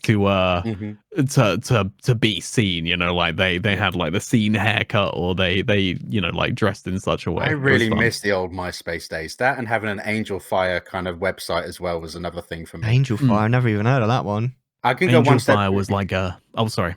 Yeah, go. I was just gonna say it's like a personal website kind of site, more Yeah, on it's the like your social own media. webpage, wasn't it? Essentially, is what it was. And then everyone used to use, was it Xfire for their gaming as well? Yeah. Oh my Yeah. god. But But if you want to go one step behind MySpace, I was on Bolt.com, which was I remember Bolt.com. You know what was really cool about Bolt.com was it had the forums attached to it. It had the forums, So chat rooms, games. You had Yeah. everything on it. It was an amazing website. And the forums were just like the most toxic thing. You could go in there and you just see like people debating anything, and you just be like, "Oh my god, this is insane." I just sat around in like the music chats and stuff. But Yeah, it was that great. was a But then they used to have like MSN chats as well. And Yeah, they used to yeah. have the Moshers versus Townies room is what I used to be in all the time. oh my god, the MSN chat rooms when it was you could set up and there was like the search for it. I had a like a music room. I can't remember what it was called, but it was really well trafficked. Like there were always a lot of people in there. But mostly I think it was just people like bitching about music they didn't like. Yeah. I think that's most of what the internet is. It's just, you know, people bitching about things they don't like and then being brought together by it. Yeah, it was glorious. And I remember everyone having their own bots or the chat rooms and stuff like that. You still have random things. But then again, I remember going back onto FreeServe chat rooms as well. Those were back in my day as well. I used to love FreeServe chat rooms. Back when FreeServe was a decent internet provider on 56k modem. I think FreeServe was my first internet provider back in the day. Do you know what's quite interesting about that form of social media, like MSN chat rooms and MySpace, was when that was the only game in town, those sites didn't really have to worry about how to manipulate you or how to feed you dopamine. Like they were the only game, so you were on there anyway. Like if you want to talk to people online and be on a social network, you were on that one, and it didn't need to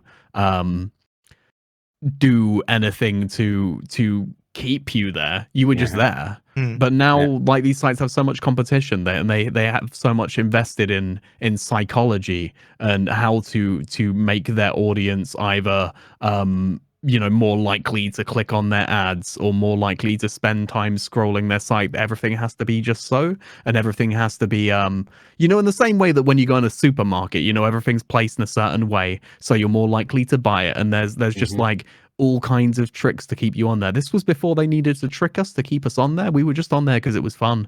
But then it just kind of, because we had too much freedom, they just got boring. Like you like MySpace back in the when, but eventually it got kind of awful because every site was just so or every page was just so insane with the amount of music that would play or animated gifs or gifs, and it was meme before memes were a thing. Essentially. But it just became a really hard to navigate and hard to deal with site, and I think that's why Facebook really took it over, was because Facebook was no matter whose page you went on, it was a uniform experience. But with that becomes the control. That's when they get their claws into you and they start wanting to feed you ads and keep you on there. Indeed. I miss Bolt.com. Where was I? I'm sorry. Me too. God, if we were live streaming on Bolt.com. Do you know what's really interesting as well is Bebo, the site Bebo, came back a couple of years ago as a Twitch, not a Twitch style site, but the name was used and the company was used to make it like an OBS type program. Oh. Right. And at one point there were loads of streamers that were kind of promoting people to use Bebo because they'd get paid $5 for everyone that installed them. So it was quite lucrative to get people to install Bebo. It didn't last very long, and it was basically like OBS, but OBS that served you ads and spied on your data. And then when that all came out, like, people stopped using it. But at one point, Bebo almost came back as being like an OBS or XSplit alternative, or being more like a Streamlabs OBS, where it was made for like newbie streamers. Bebo could have been a thing. Again, yeah. Excellent. Where was I? Your turn. I think I was in the middle of something. You don't like Facebook, I was saying but how you're forced crap on it. I am, basically. I'm crap on sorry, social mate, media. I didn't mean to. That's all right. Some people are just good at social media. They know how to essentially market themselves. Some people, I noticed when I was younger, are just good at posting to Facebook every 5 minutes and all this kind of thing. And I never really cared about it, to be honest. I'd sometimes check Facebook back in the day, but I never really posted and all this kind of thing. And I started streaming, and I don't know why, but I was like, I should probably have a go at Twitter. So I had a go at Twitter. It took me a while to kind of get the hang of it. And I started getting the hang of it. I was like, I think I'm getting the hang of this now. I'll have a go with, sort of posting a bit to Twitter. And I ended up just feeling really shit about it. And it's something that I've never really experienced before, because I've heard so many times about, how the whole, or you get a like on Facebook or something, and you get little endorphins in your brain and it feels good. But then if you don't get that next time, you're going to feel like shit. And I was like, I never really felt that. I never really cared. And I never thought I would care until I joined Twitter, and I started feeling really shit about it. And I don't know why, because it's not the kind of person I am. I don't really care whether I get a load of likes on something or not. But my brain obviously cared, because I got to the point where I couldn't even open Twitter on my phone without just feeling this existential dread. And I hate it, and I've stopped really posting much on there, and I feel bad that I don't post on there, because now I've become one of those Twitter people that just post they're going live and their thank you, and that's basically all I do on Twitter at the moment. Every now and then when I'm bored. Bad man, you know that, don't you? What's that? Virtute's a bad man. Why? What's he doing? Focus. Nothing. My hands are up here. He's doing a Doki Doki Literature Club there, as you see. That's what they do in it in Doki Doki. It starts like twisting and turning all this very slowly. Anyway. Yeah. So yeah. He could be my Yuri any day. I feel a little bit bad about that, because I kind of, what's the point in... What's the point, basically? If all I'm going to use Twitter for is just, go live, I may as well just not bother at all. Yeah. So, I agree with you on that. Yeah, at the end of the day, it's kind of got to this point where I may as well not have it. But at the same time, I've definitely seen people I've seen streamers do really well on Twitter, and then as a byproduct of that, do really well on Twitch. But I think you've got to have the right mindset. And when I say the right mindset, it's not getting yourself into the mindset. I think there's just a type of person that's really good at it. That's my opinion. I mean, you probably can teach yourself if you've got. I suppose you'd need a certain amount of sort of willpower, I suppose, to apply to it without going completely insane. And we've ended up talking about Twitter quite a lot. I mean, there's others. I mean, I've got an Instagram. I don't think I've ever done anything with it. I looked at it for about 10 minutes and I was like, wow, this is really overwhelming. And I never went back to it. Yeah, Instagram's is an iffy one because I wasn't sure what to do with it when I first got it. I generally had no clue at all. But then I just thought, do you know what? I'm just going to post random stuff. Yeah. It's just points of interest that I find interesting, you know? But at the end of the day, you got to decide why you're doing it. So I stream because I love streaming. It's so much fun. That's why I stream. I don't necessarily stream for growth. Obviously, if I get, you know, more followers or more people watching it, all the better. That's brilliant. That's fantastic. But it's not my focus. My focus is, you know, to go live, to hang out with people that I love, and mess about and play video games, right? And Twitter doesn't make me happy, so it. I'm not going to do it. What's the point? If you want to stream and you're streaming for growth, then fair enough. You might want to have a look at it, or one of these other ones like YouTube or TikTok, like what Harris Heller is saying. You make your audience somewhere else, blah blah blah. Whether or not you agree with him is immaterial. But at the end of the day, I mean, there are so many people on there. Growth is difficult. Just as difficult, really, as it would be on Twitch in many ways. If you can find a niche, then that's great. If you can somehow get your audience from elsewhere to come to Twitch, which we've already discussed with previous guests, is incredibly difficult. We would sort of talk to Navelo, who's got, what was it, 8,000 subscribers on YouTube? No, that was wrong. No, it was 8,000 followers on Twitch, wasn't it? And something ridiculous on YouTube. It was like 20,000 or something. And, you know, someone who's got enough people to be able to sort of say whether or not there is correlation. And he's like, no, they're pretty much separate entities. That's what he said. So I don't really see the point, to be honest. There's a lot of negativity out there that, unless you really think you know what you're doing, you should probably just avoid, to be honest. Anyone who wants to, out of you two, wants to elaborate on that? Disagree? Agree? No, I think I agree with you mostly. Like, when it comes to the whole Harris Heller point, let's call it, which is, you know, like you grow your platform somewhere else and then you move that audience to Twitch. I do think that you should make your audience as a live streamer if you want to be a live streamer. You shouldn't really think, oh, I'm going to, you know, because like it's not easy to grow on YouTube. It's not easy to just start a YouTube and then start growing as well. Like it's always presented in a way where it's like, it's easier to grow on these platforms. I've seen so many people put a very long amount of time into YouTube and not get anywhere. Like on YouTube, you really have to be thinking about what kind of utility are you providing to your audience. You have to make like tutorial content, or you have to find a niche within. So like one person I've seen recently has done really well on YouTube and doing awesomely. But his thing is that he's started playing more World of Warcraft, and he's like doing specific builds on World of Warcraft and talking about those builds and talking about how to. He's making like, you know, advisory content about World of Warcraft. He's not just doing what he would be doing on a live stream. So then, you know, it's not an easy thing to grow, and then it's not an easy thing, as you've said, to move that audience from one place to another.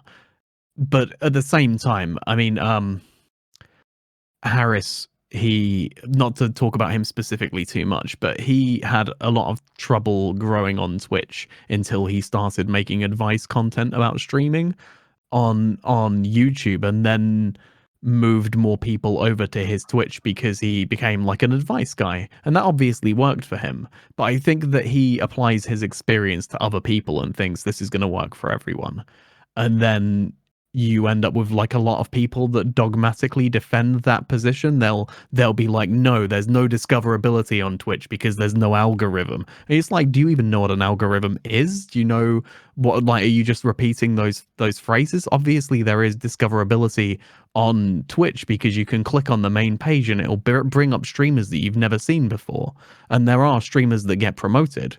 It's just it's done in a lot more of a like the carousel at the top. That's all manually picked. That's not from an algorithm. That's something you apply to be on, and then they accept you or they don't accept you. So that's a specific thing that you can get discovered from. But it's not like on YouTube where, you know, it's suggested and it's done based on viewer habits. It's a lot harder to do that with live streams, which is why it doesn't happen as much. But there are still ways of getting natively discovered on Twitch, and they're implementing more and more, but it's not the same as something like YouTube or TikTok, where that has a vested interest in putting new and popular videos in front of people's eyes. When it comes to live streams, I think it's probably harder to do that. And if they did that, and if they promoted the people that sit there in their room with a camera that's not well lit playing Fortnite and not talking to their chat, they'd probably find that a lot less people would come on to Twitch. That's So epic they content also creation, have a- though. That is Is that epic pardon? content. That is epic content. Don't ever do It that is. kind of thing. Sorry, mate. I know it's content. I know it's not just streaming It- video games on the internet with no lights it's, on. It's epic content. Yeah. Epic. Mhm. Because fuck. Yeah. I think really, sort of in conclusion, my kind of take on it is essentially like I think you should stream because you find it fun. Yeah. Absolutely. And the things that you do surrounding streams, you should also find fun. And if you don't find it fun, don't bloody do it. There's no point. That's it, really. I think we've kind of come to the end of segment 2. I think it's about time for segment 3, which is our last segment. So if you are watching, if you're listening only, and you've got this one in the background, now is a great time to actually draw your eyes to the screen, because we're going to start watching some Twitch clips and play our sub game Follow, Sub, or Dip. So I'll just explain to you the sort of premise of the game. Basically, we've got 9 clips lined up from 3 different streamers, so that's 3 clips each. These are streamers that we don't know, most likely at least. They're picked pretty much at random. And we're going to watch the clips. After we've watched each streamer, we're going to talk a little bit about what we think, just on the basis of the clips. We're not taking information from anywhere else. So we're not looking at their follow count or whether they're a partner or not, that kind of thing. Once we've watched all 9 clips, we're going to decide which one of the streamers we would follow, which one we would sub to, and which one we would just leave. We would dip in essentially it's metaphorical. We're not actually going to do the action. And that's really it. The only other thing that's worth mentioning, these clips, because we have like viewership number, like rough viewership number of the clips that we look at. These ones are 70 to 90 viewers at the time that I picked up the clips. So some, all, or none of these might be partners. So that's the kind of level that we're looking at. That's the only piece of information you can keep in mind, apart from the obvious, apart from what you actually see on the screen. Is that all okay, Virtue? You okay? Mhm. Okay, fantastic. So if we're ready with clip number 1, Can I interrupt? Well, interrupt for one moment. of course. Which is, I've never really thought of it in this way until you said it. But when you said, if you want to dip in this streamer, and I'm just like, that's got a very different meaning to me now. Only because you've been spending too much time with Hippo. I think it is Hippo's influence. I've You know, rubbed you wrong way now, have I? Have I done a bit too much rubbing on you? entirely the right Hello. way, sir. So if we're ready with clip number 1, 3, 2, 1, and play that clip. Oh, fuck, dude. I am not.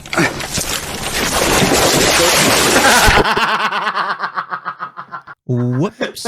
I just Yes.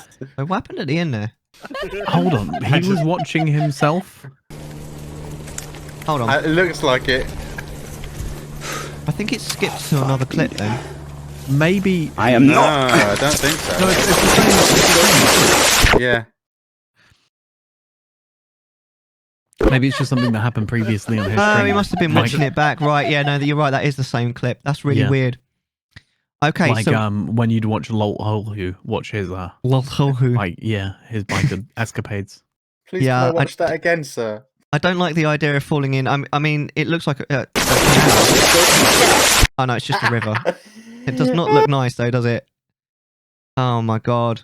That's beautiful. It is pretty beautiful. That's some Jeremy Beadle stuff right there. That is Oh, some mate, you're you've going been back a framed bit there. I moments. mean, who was it after Jeremy Beadle? Lisa Riley. Yeah, she wasn't that good. Right, no, let's move on to the second Right. clip. I don't know what the audio levels were for that, by the way. Let me know if it's not acceptable. But let's go on to clip number 2. So 3, 2, 1, play that golden clip. hour in 3 minutes. We're not quite there yet.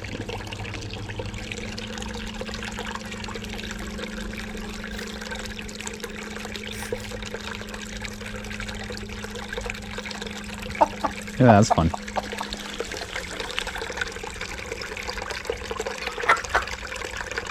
What's funny? My bad mind. Okay. At first, I thought he was It's this having a little pee, baby stream. and then he went down to a squatting position. I was like, "Oh, he's having a dump now. Perfect."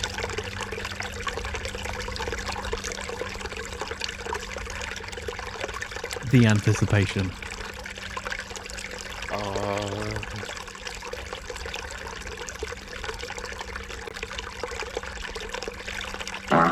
Fuck! That scared me! Ken! God damn it!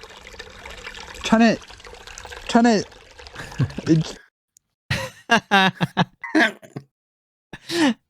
And then Like that. the third clip. So 3, 2, 1, play that clip. Arma 2 Daisy. No.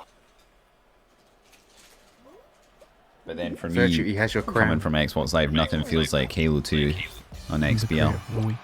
Wow! Wait, what?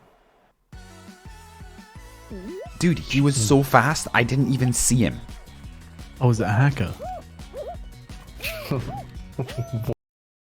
That sucks. Okay, well, so without saying whether you would follow sub or dip, Virtue, what did you think of that streamer? I think he seems like a pretty personable streamer. It's kind of difficult because at least the focus of the third clip wasn't really on him. It was like on a gameplay thing. But he seemed like a regular old plumbus, really. Like good dude. I got a good impression of that fella.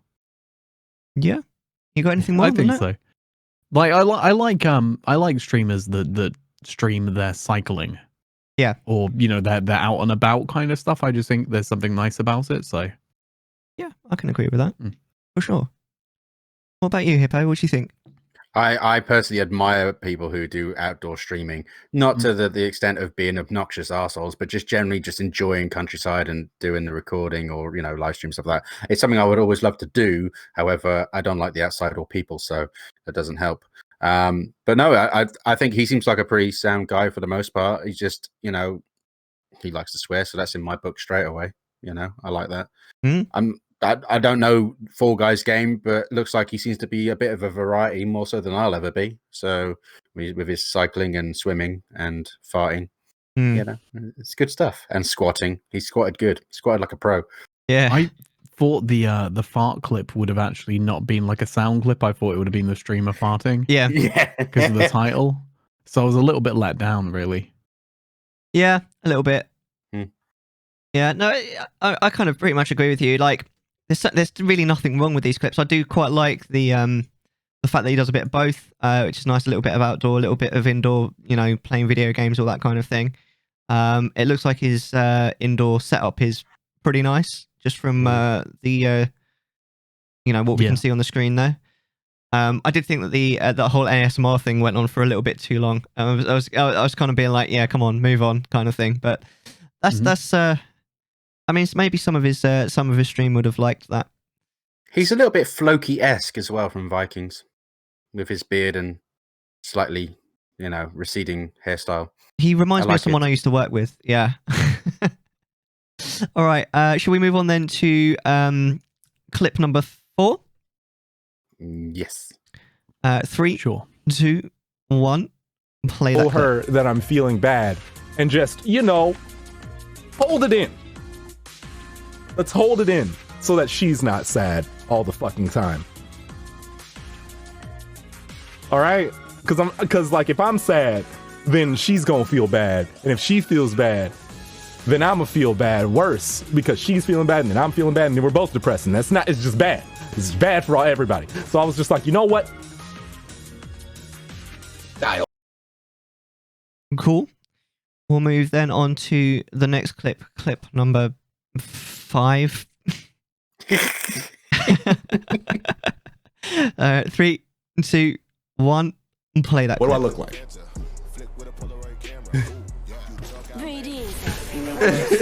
Pixar didn't happen. All right, somebody said Pixar didn't happen.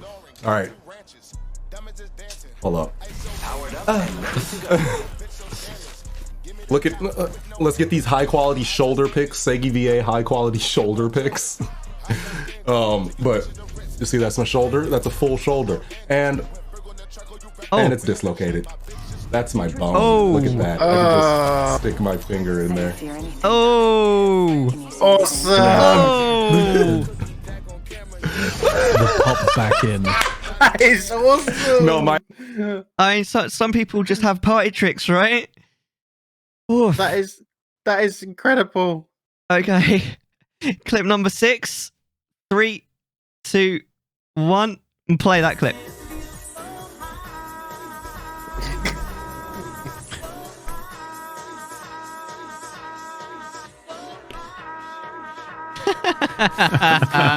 Don't blow a fuse.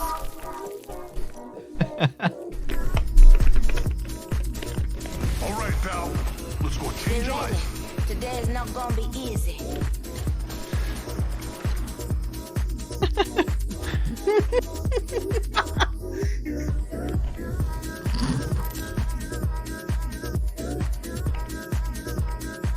All right. I'm done. Awesome. That's epic TikTok content right there, right? Yeah, that is. I said the C word, I'm sorry. Again, That is content being created. the C word is no longer the C word that everyone's gotten used to. It's just the word content. Pixar didn't. So again, without saying whether you follow, sub, or dip, what Let's did you hold it think in. of that streamer? Well, one reason why I changed my fonts on this screen was because I noticed on his just chatting screen he uses the default Stream Elements font, and it just kind of rubs me the wrong way whenever you see and I'm guilty of that sometimes. But when it's your chat and when it's so prominent on your screen, I'm like, why default font, dude? He's all right. He's an entertaining enough streamer. There's not really anything wrong with his stream. I probably wouldn't watch it though. Right. But I don't want to say that means that I'm gonna dip. No, indeed, because you don't know what the other one's going to be like.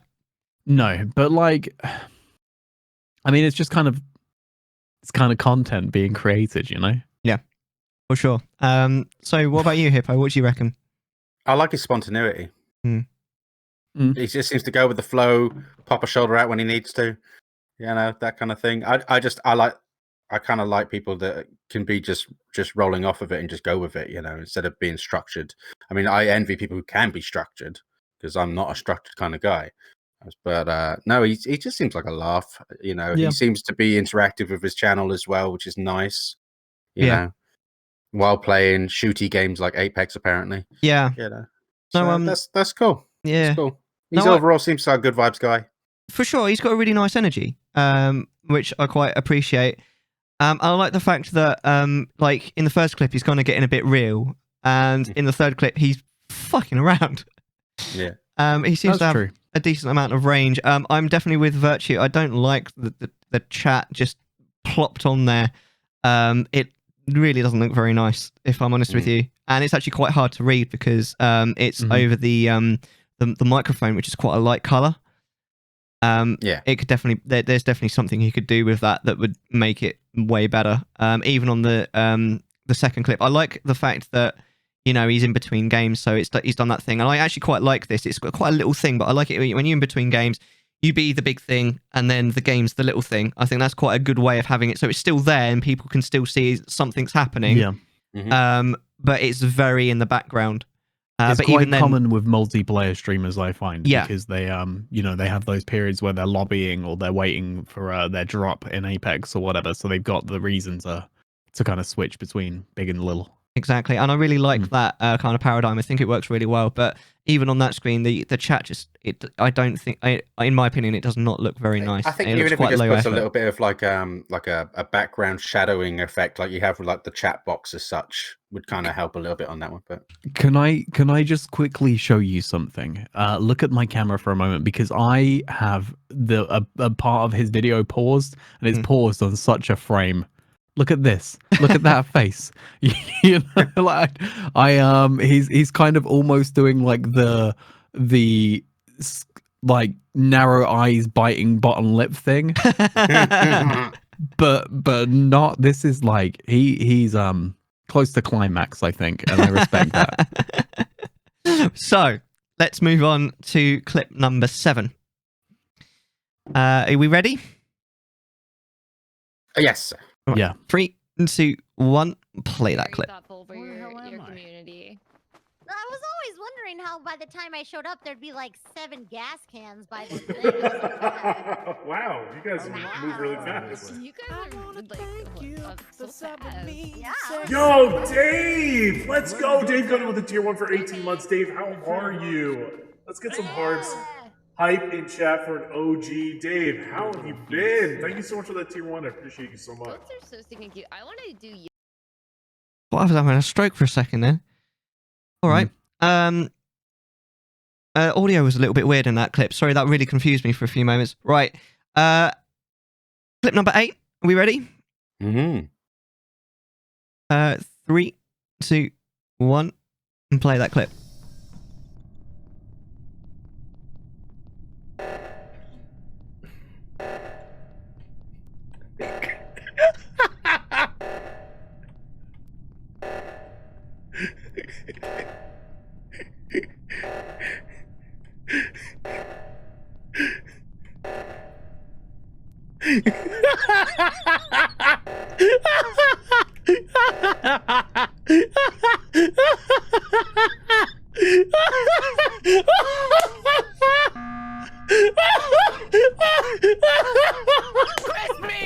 What? Sorry, Jason. I was just messing with you, dude. I'm so sorry. Kristen was just chasing me around the cafeteria table. Okay. Right. And then clip number 9. Are you ready? Vert, you okay? Yeah. Well, Right. hold on. Why are you asking me? It's just every I'm time I okay. look up, it looks like your camera's frozen, but you just have quite good posture. you and just- you you- stay I'm very just- still. moving. Concentrating. I'm just in concentration. I'm just thinking. I'm just working out who I would do things. Who are you to. gonna dip? Yeah. Yeah, who I'm gonna dip into. All right. So last clip then, clip number 9. 3, 2, 1. Play that clip. Oh my gosh. Here's the deal, dude. Okay. All right. What are we talking about, Jeff? You wait right here for the saboteur to kill the lights, right? Yep. Yeah. As soon as they kill the lights, you're right here and you can just fucking take care of it. Oh, our time to shine, baby! Jeff, you son of a bitch. You son of a bitch! You son of a bitch, Jeff! Oh my! Allie, you walked right by my body! Allie! Hello! Hello! No! Okay. Awesome. So again, without saying whether you'd follow, sub, or dip, what did you think of that streamer? The third clip was probably the most watchable of all of them. I found I just kind of found I hate to be like really mean and judgmental of other streamers because everyone's got their thing, and he's obviously doing pretty well in his streams, but I just found him kind of milquetoast. He just kind of was like you could tune into most streams on Twitch and it would be a similar experience. Yeah, I mean that goes to myself as well. It was just kind of boring. Okay. What about you, Hairy Hippo? I don't think he can figure out his lighting. I didn't even look at his lighting. I didn't really look at his presentation. If you look at 1 and 2, mainly 1, he's very white light. Okay.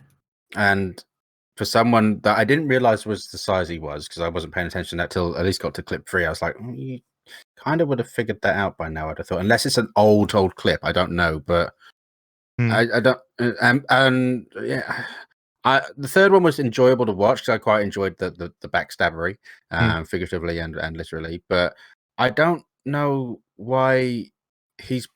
We were talking about the multiplayer situation with the big screen, little screen, cardboard box, and he's in front of the little screen while playing the game, which most people would focus on. He'd shrink himself down a little bit for. Yeah, I know it's the wrong way around. Like while he's playing, he's got the small screen, but then he dies and he goes to the big screen. Surely that would have been better the other way around, right? Yeah. Yeah. I thought that was a bit strange. I think he may have just got his scenes the wrong way around, but it just seemed a bit peculiar to be like that. I think he must have got them the other way around, just purely because it doesn't make sense to do it in that way, at least in my opinion. I have to point out for a moment while we're talking about like presentation, I really hate it when streamers have their camera and they've got a green screen but they're floating. I was about to say that. And they don't anchor themselves to something. I don't know why that's like a weird pet hate that probably most viewers do not care about. It's probably like but I mean we're streamers. We're not we're not viewers. We think of things in terms of like our our experience as broadcasters. General presentation and past experience of presentation issues. Yeah. But when a regular Twitch viewer, I mean, like XQC is one of the most watched streamers on Twitch, and it's not like he has a high production value stream, right? So a lot of things that he would do would probably bother us, but clearly don't bother enough of the general Twitch watching audience, because otherwise he wouldn't be so well viewed. You know what I mean? And I'm not saying there's anything against him. He's just not a production quality focused streamer. Basically we've got streamer presentation OCD. Yeah, pretty much, and it's just from doing the thing that we do. That's fair. I do quite like how simple his overlay is. It's really just him and the game, which is always quite nice. I really like it. I don't like his camera placement there in the first clip, because you like it, like you say, it's floating. It might be for a game reason. It may be that if he was anchored, that he'd be covering something, but then what I'd say is maybe do what he's done in the other clips and be in the center, or just be somewhere else where you're not floating. Well, I think that when people play Among Us, they have a specific issue to deal with, which is that they have to have their camera in a way that hides the room key. Yes. Which is probably what he's doing in those. Why he's in the middle. Yeah. Which is why he's in the center. But in the first clip, he's not playing Among Us. No, he's playing like Dead by Daylight. That's true. That's true. Yeah. Yeah, Devour, I think is the name of the game. But yeah. Oh yeah. I believe it's pronounced Devor. Devor, oh really? Okay. It's French. All right, if you say so. I just kind of got vibes. I don't know whether he is or not, but I got a little bit kind of overreactive vibes from it as well, from the second and the third clips. Like he was kind of making a bit more out of it than he actually felt, which kind of turns me off a little bit as well. I prefer real reactions if there's going to be one. Right, so time for the hammer to fall. Virtue. Which one of those three would you sub? Which one would you follow? And which one would you dip? So I would sub Mr. Magnetron, and the reason for that is I think the first one. I think that his because he mixes up like the inside and outside streams. Like I just think that that's like you can tell he's someone that's like thought about his streams, like from looking at his overlays and stuff like that, and just seems like a pretty genuine streamer, I suppose. Like he from his kind of clips and reactions seems like a like a dude that's doing things that he enjoys and then is knowledgeable about. Like when he was outside, he was talking about like the coming up to like golden hour and stuff like that. And I'm just like, that's cool. You know, Yeah. like he's gone out to get like a really nice moment to like shoot his stream, and he's sharing something valuable and interesting. So I think he's my sub. I think the second streamer is my follow, and again, like there's some things in presentation that I'm not a big fan of, but then he's like an energetic, interesting streamer, and you know, like clearly wants to entertain his audience, and like in his chatting moments between the game that he's playing, like it's telling that all the clips of him are of him rather than the game that he's playing. Yeah. Like his audience are engaged with him rather than just interesting moments that happen in the game that he's playing. Yeah. So I think he's probably an interesting person to watch. Yeah. And the third would be the dip. Yeah. Because I just I don't know, it was just kind of boring. Yeah. Fair enough. Hippo, what do you reckon? Do you want me to go first? No. I can go. That's not a problem at all. So I would sub the second guy, mainly because his tomfoolery really appeals to me. I enjoy that kind of thing. I enjoy his quirks. Like I said, the shoulder thing was great. You know, it's just funny, stupid stuff. I like doing that. The whole, like with the third clip when he's doing the camera action things, is something I've always wanted to do if I had multiple cameras, which I kind of do have multiple cameras, but I don't have places to put the multiple cameras, so it's kind of an issue. But I like that kind of vibe, so I'd chuck him a sub on that one. Yeah. I'd follow number one because I find him very interesting. However, I would probably also tip him if that was an option, because I would like to, you know, contribute towards his adventures of finding new locations. Right. Can I ask you a question? Yes. What would you do once you've tipped him? I would be very happy man by the end of it. Fair play. Yep.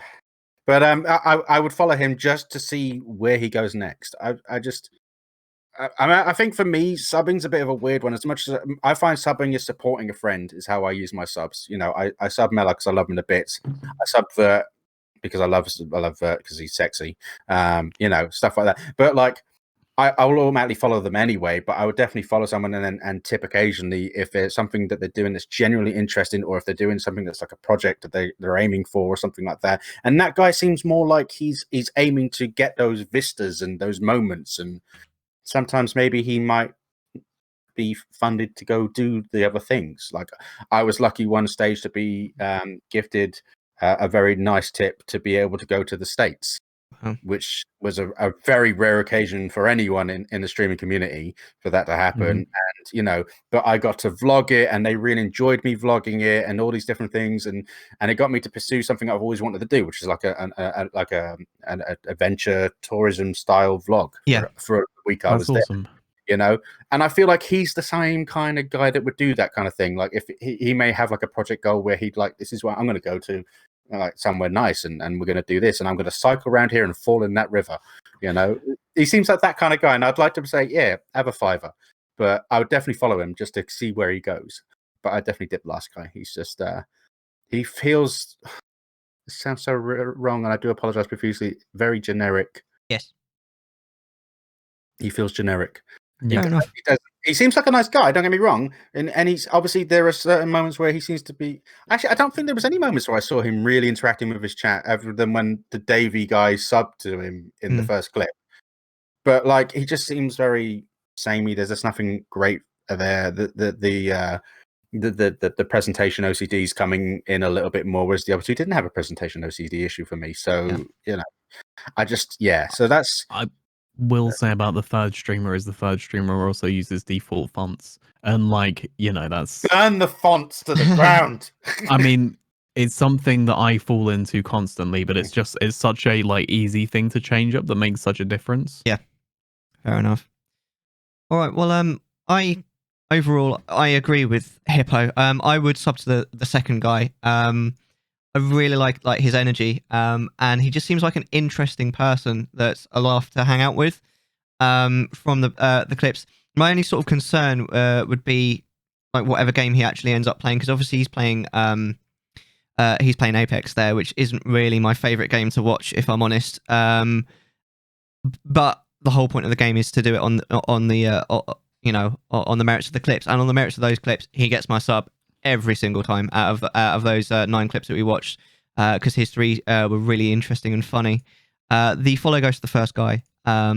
He seems like a really nice dude who has like quite interesting content, and like you say, like Hippo says about the places that he's going to. He's clearly in one of them, like you say, he's trying to get somewhere to show everyone, which is a really cool thing to do. Technically, Virtue said that first, but I'm just stealing it from him. Was it Virtue? Oh, sorry, Virtue. My bad. And then the third guy. I'll let Hippo take credit for that. That was your well observed, sir. Well observed. And Senpai noticed me. The third dude. I think I probably could enjoy the stream if I was in the right mood, but definitely out of the 3 on the merits of the clips provided, I'd definitely dip him out of the 3. I wasn't too keen on the what I felt to be overreactions, and he was just a bit sort of generic as it goes, compared to quite a lot of the other stuff that I've seen on Twitch, I guess. But they were all good. I think that's a wrap, I guess. That's the end of the show. Virtue, how do you feel? Did you have fun? I had fun. Thank you for having me. I appreciate my presence here and being amongst the presence of yourselves. Honestly, you're glorious human beings, and I look up to you. It's been Thank such you for your a obligatory pleasure. response. I really appreciate you being forced that. You can stop reading the script now. Is the gun off my head? Yes. Because I see out of that window, I still see a red dot. I haven't pulled my trigger yet, baby. No, I had a good time. I got myself a new bedroom. This is just Virtute, just Virtute, just Virtute. Is that like just Monica, right? Yeah. My Doki Doki reference that doesn't really carry. I've been drinking whiskey throughout the stream as well, No, seriously, I love the fact that we've never gone longer than 2 hours, and we just completely destroyed that. And now it's been nearly 2 hours and a half. I mean, it has been 2 hours and a half since we actually went live, but we have actually been talking. So thank you very much indeed for the insights and the laughs and just everything. Really, we really appreciate you. Can I put my painting back up on the wall now? Thank you for having me. Yeah, no, thank you for coming. So we'll have a bit of a chat afterwards, but just before we go, this was, of course, going up on the YouTube, the U of Tubes. For epic content. Yeah. I'll edit it a little bit for you guys. I'll make some highlights, and it will go up in the next few days. The previous episodes are all there as well. There is 3 previous episodes, because obviously this is the 3rd episode, but we did a pilot as well, just me and Hippo. There's loads of stuff on there. If you want to actually sort of participate in the show, then there's the Discord. There you go. For some reason it came up twice. Thanks, Nightbot. I've got like a reaction roll, so you can go on there and there's a reaction roll, and you get like updates on Chattisfying, who the next guest is going to be, when it's going to be aired on Twitch, but also when things go up on YouTube, all that kind of thing. Like everything Chattisfying is all on there. So that's definitely somewhere that if you want more of this, you want to be. And I believe that's really it that needs to be said, apart from a massive thank you, of course, to our guest Virtue again. Thank you so much. And of course, to Hairy Hippo as well. Thank you, as always, for being an amazing co-host. I really appreciate you. Pleasure as always, babe. Excellent. The next episode is going to be in April. We'll get more as it comes in as to who the guest is going to be, what we're going to be talking about, and exactly what date and time it's going to be. But until then, thank you very much for watching. You have been Chattisfied. And I guess we will see you all you lovely people, next time. Bye for now. Bye.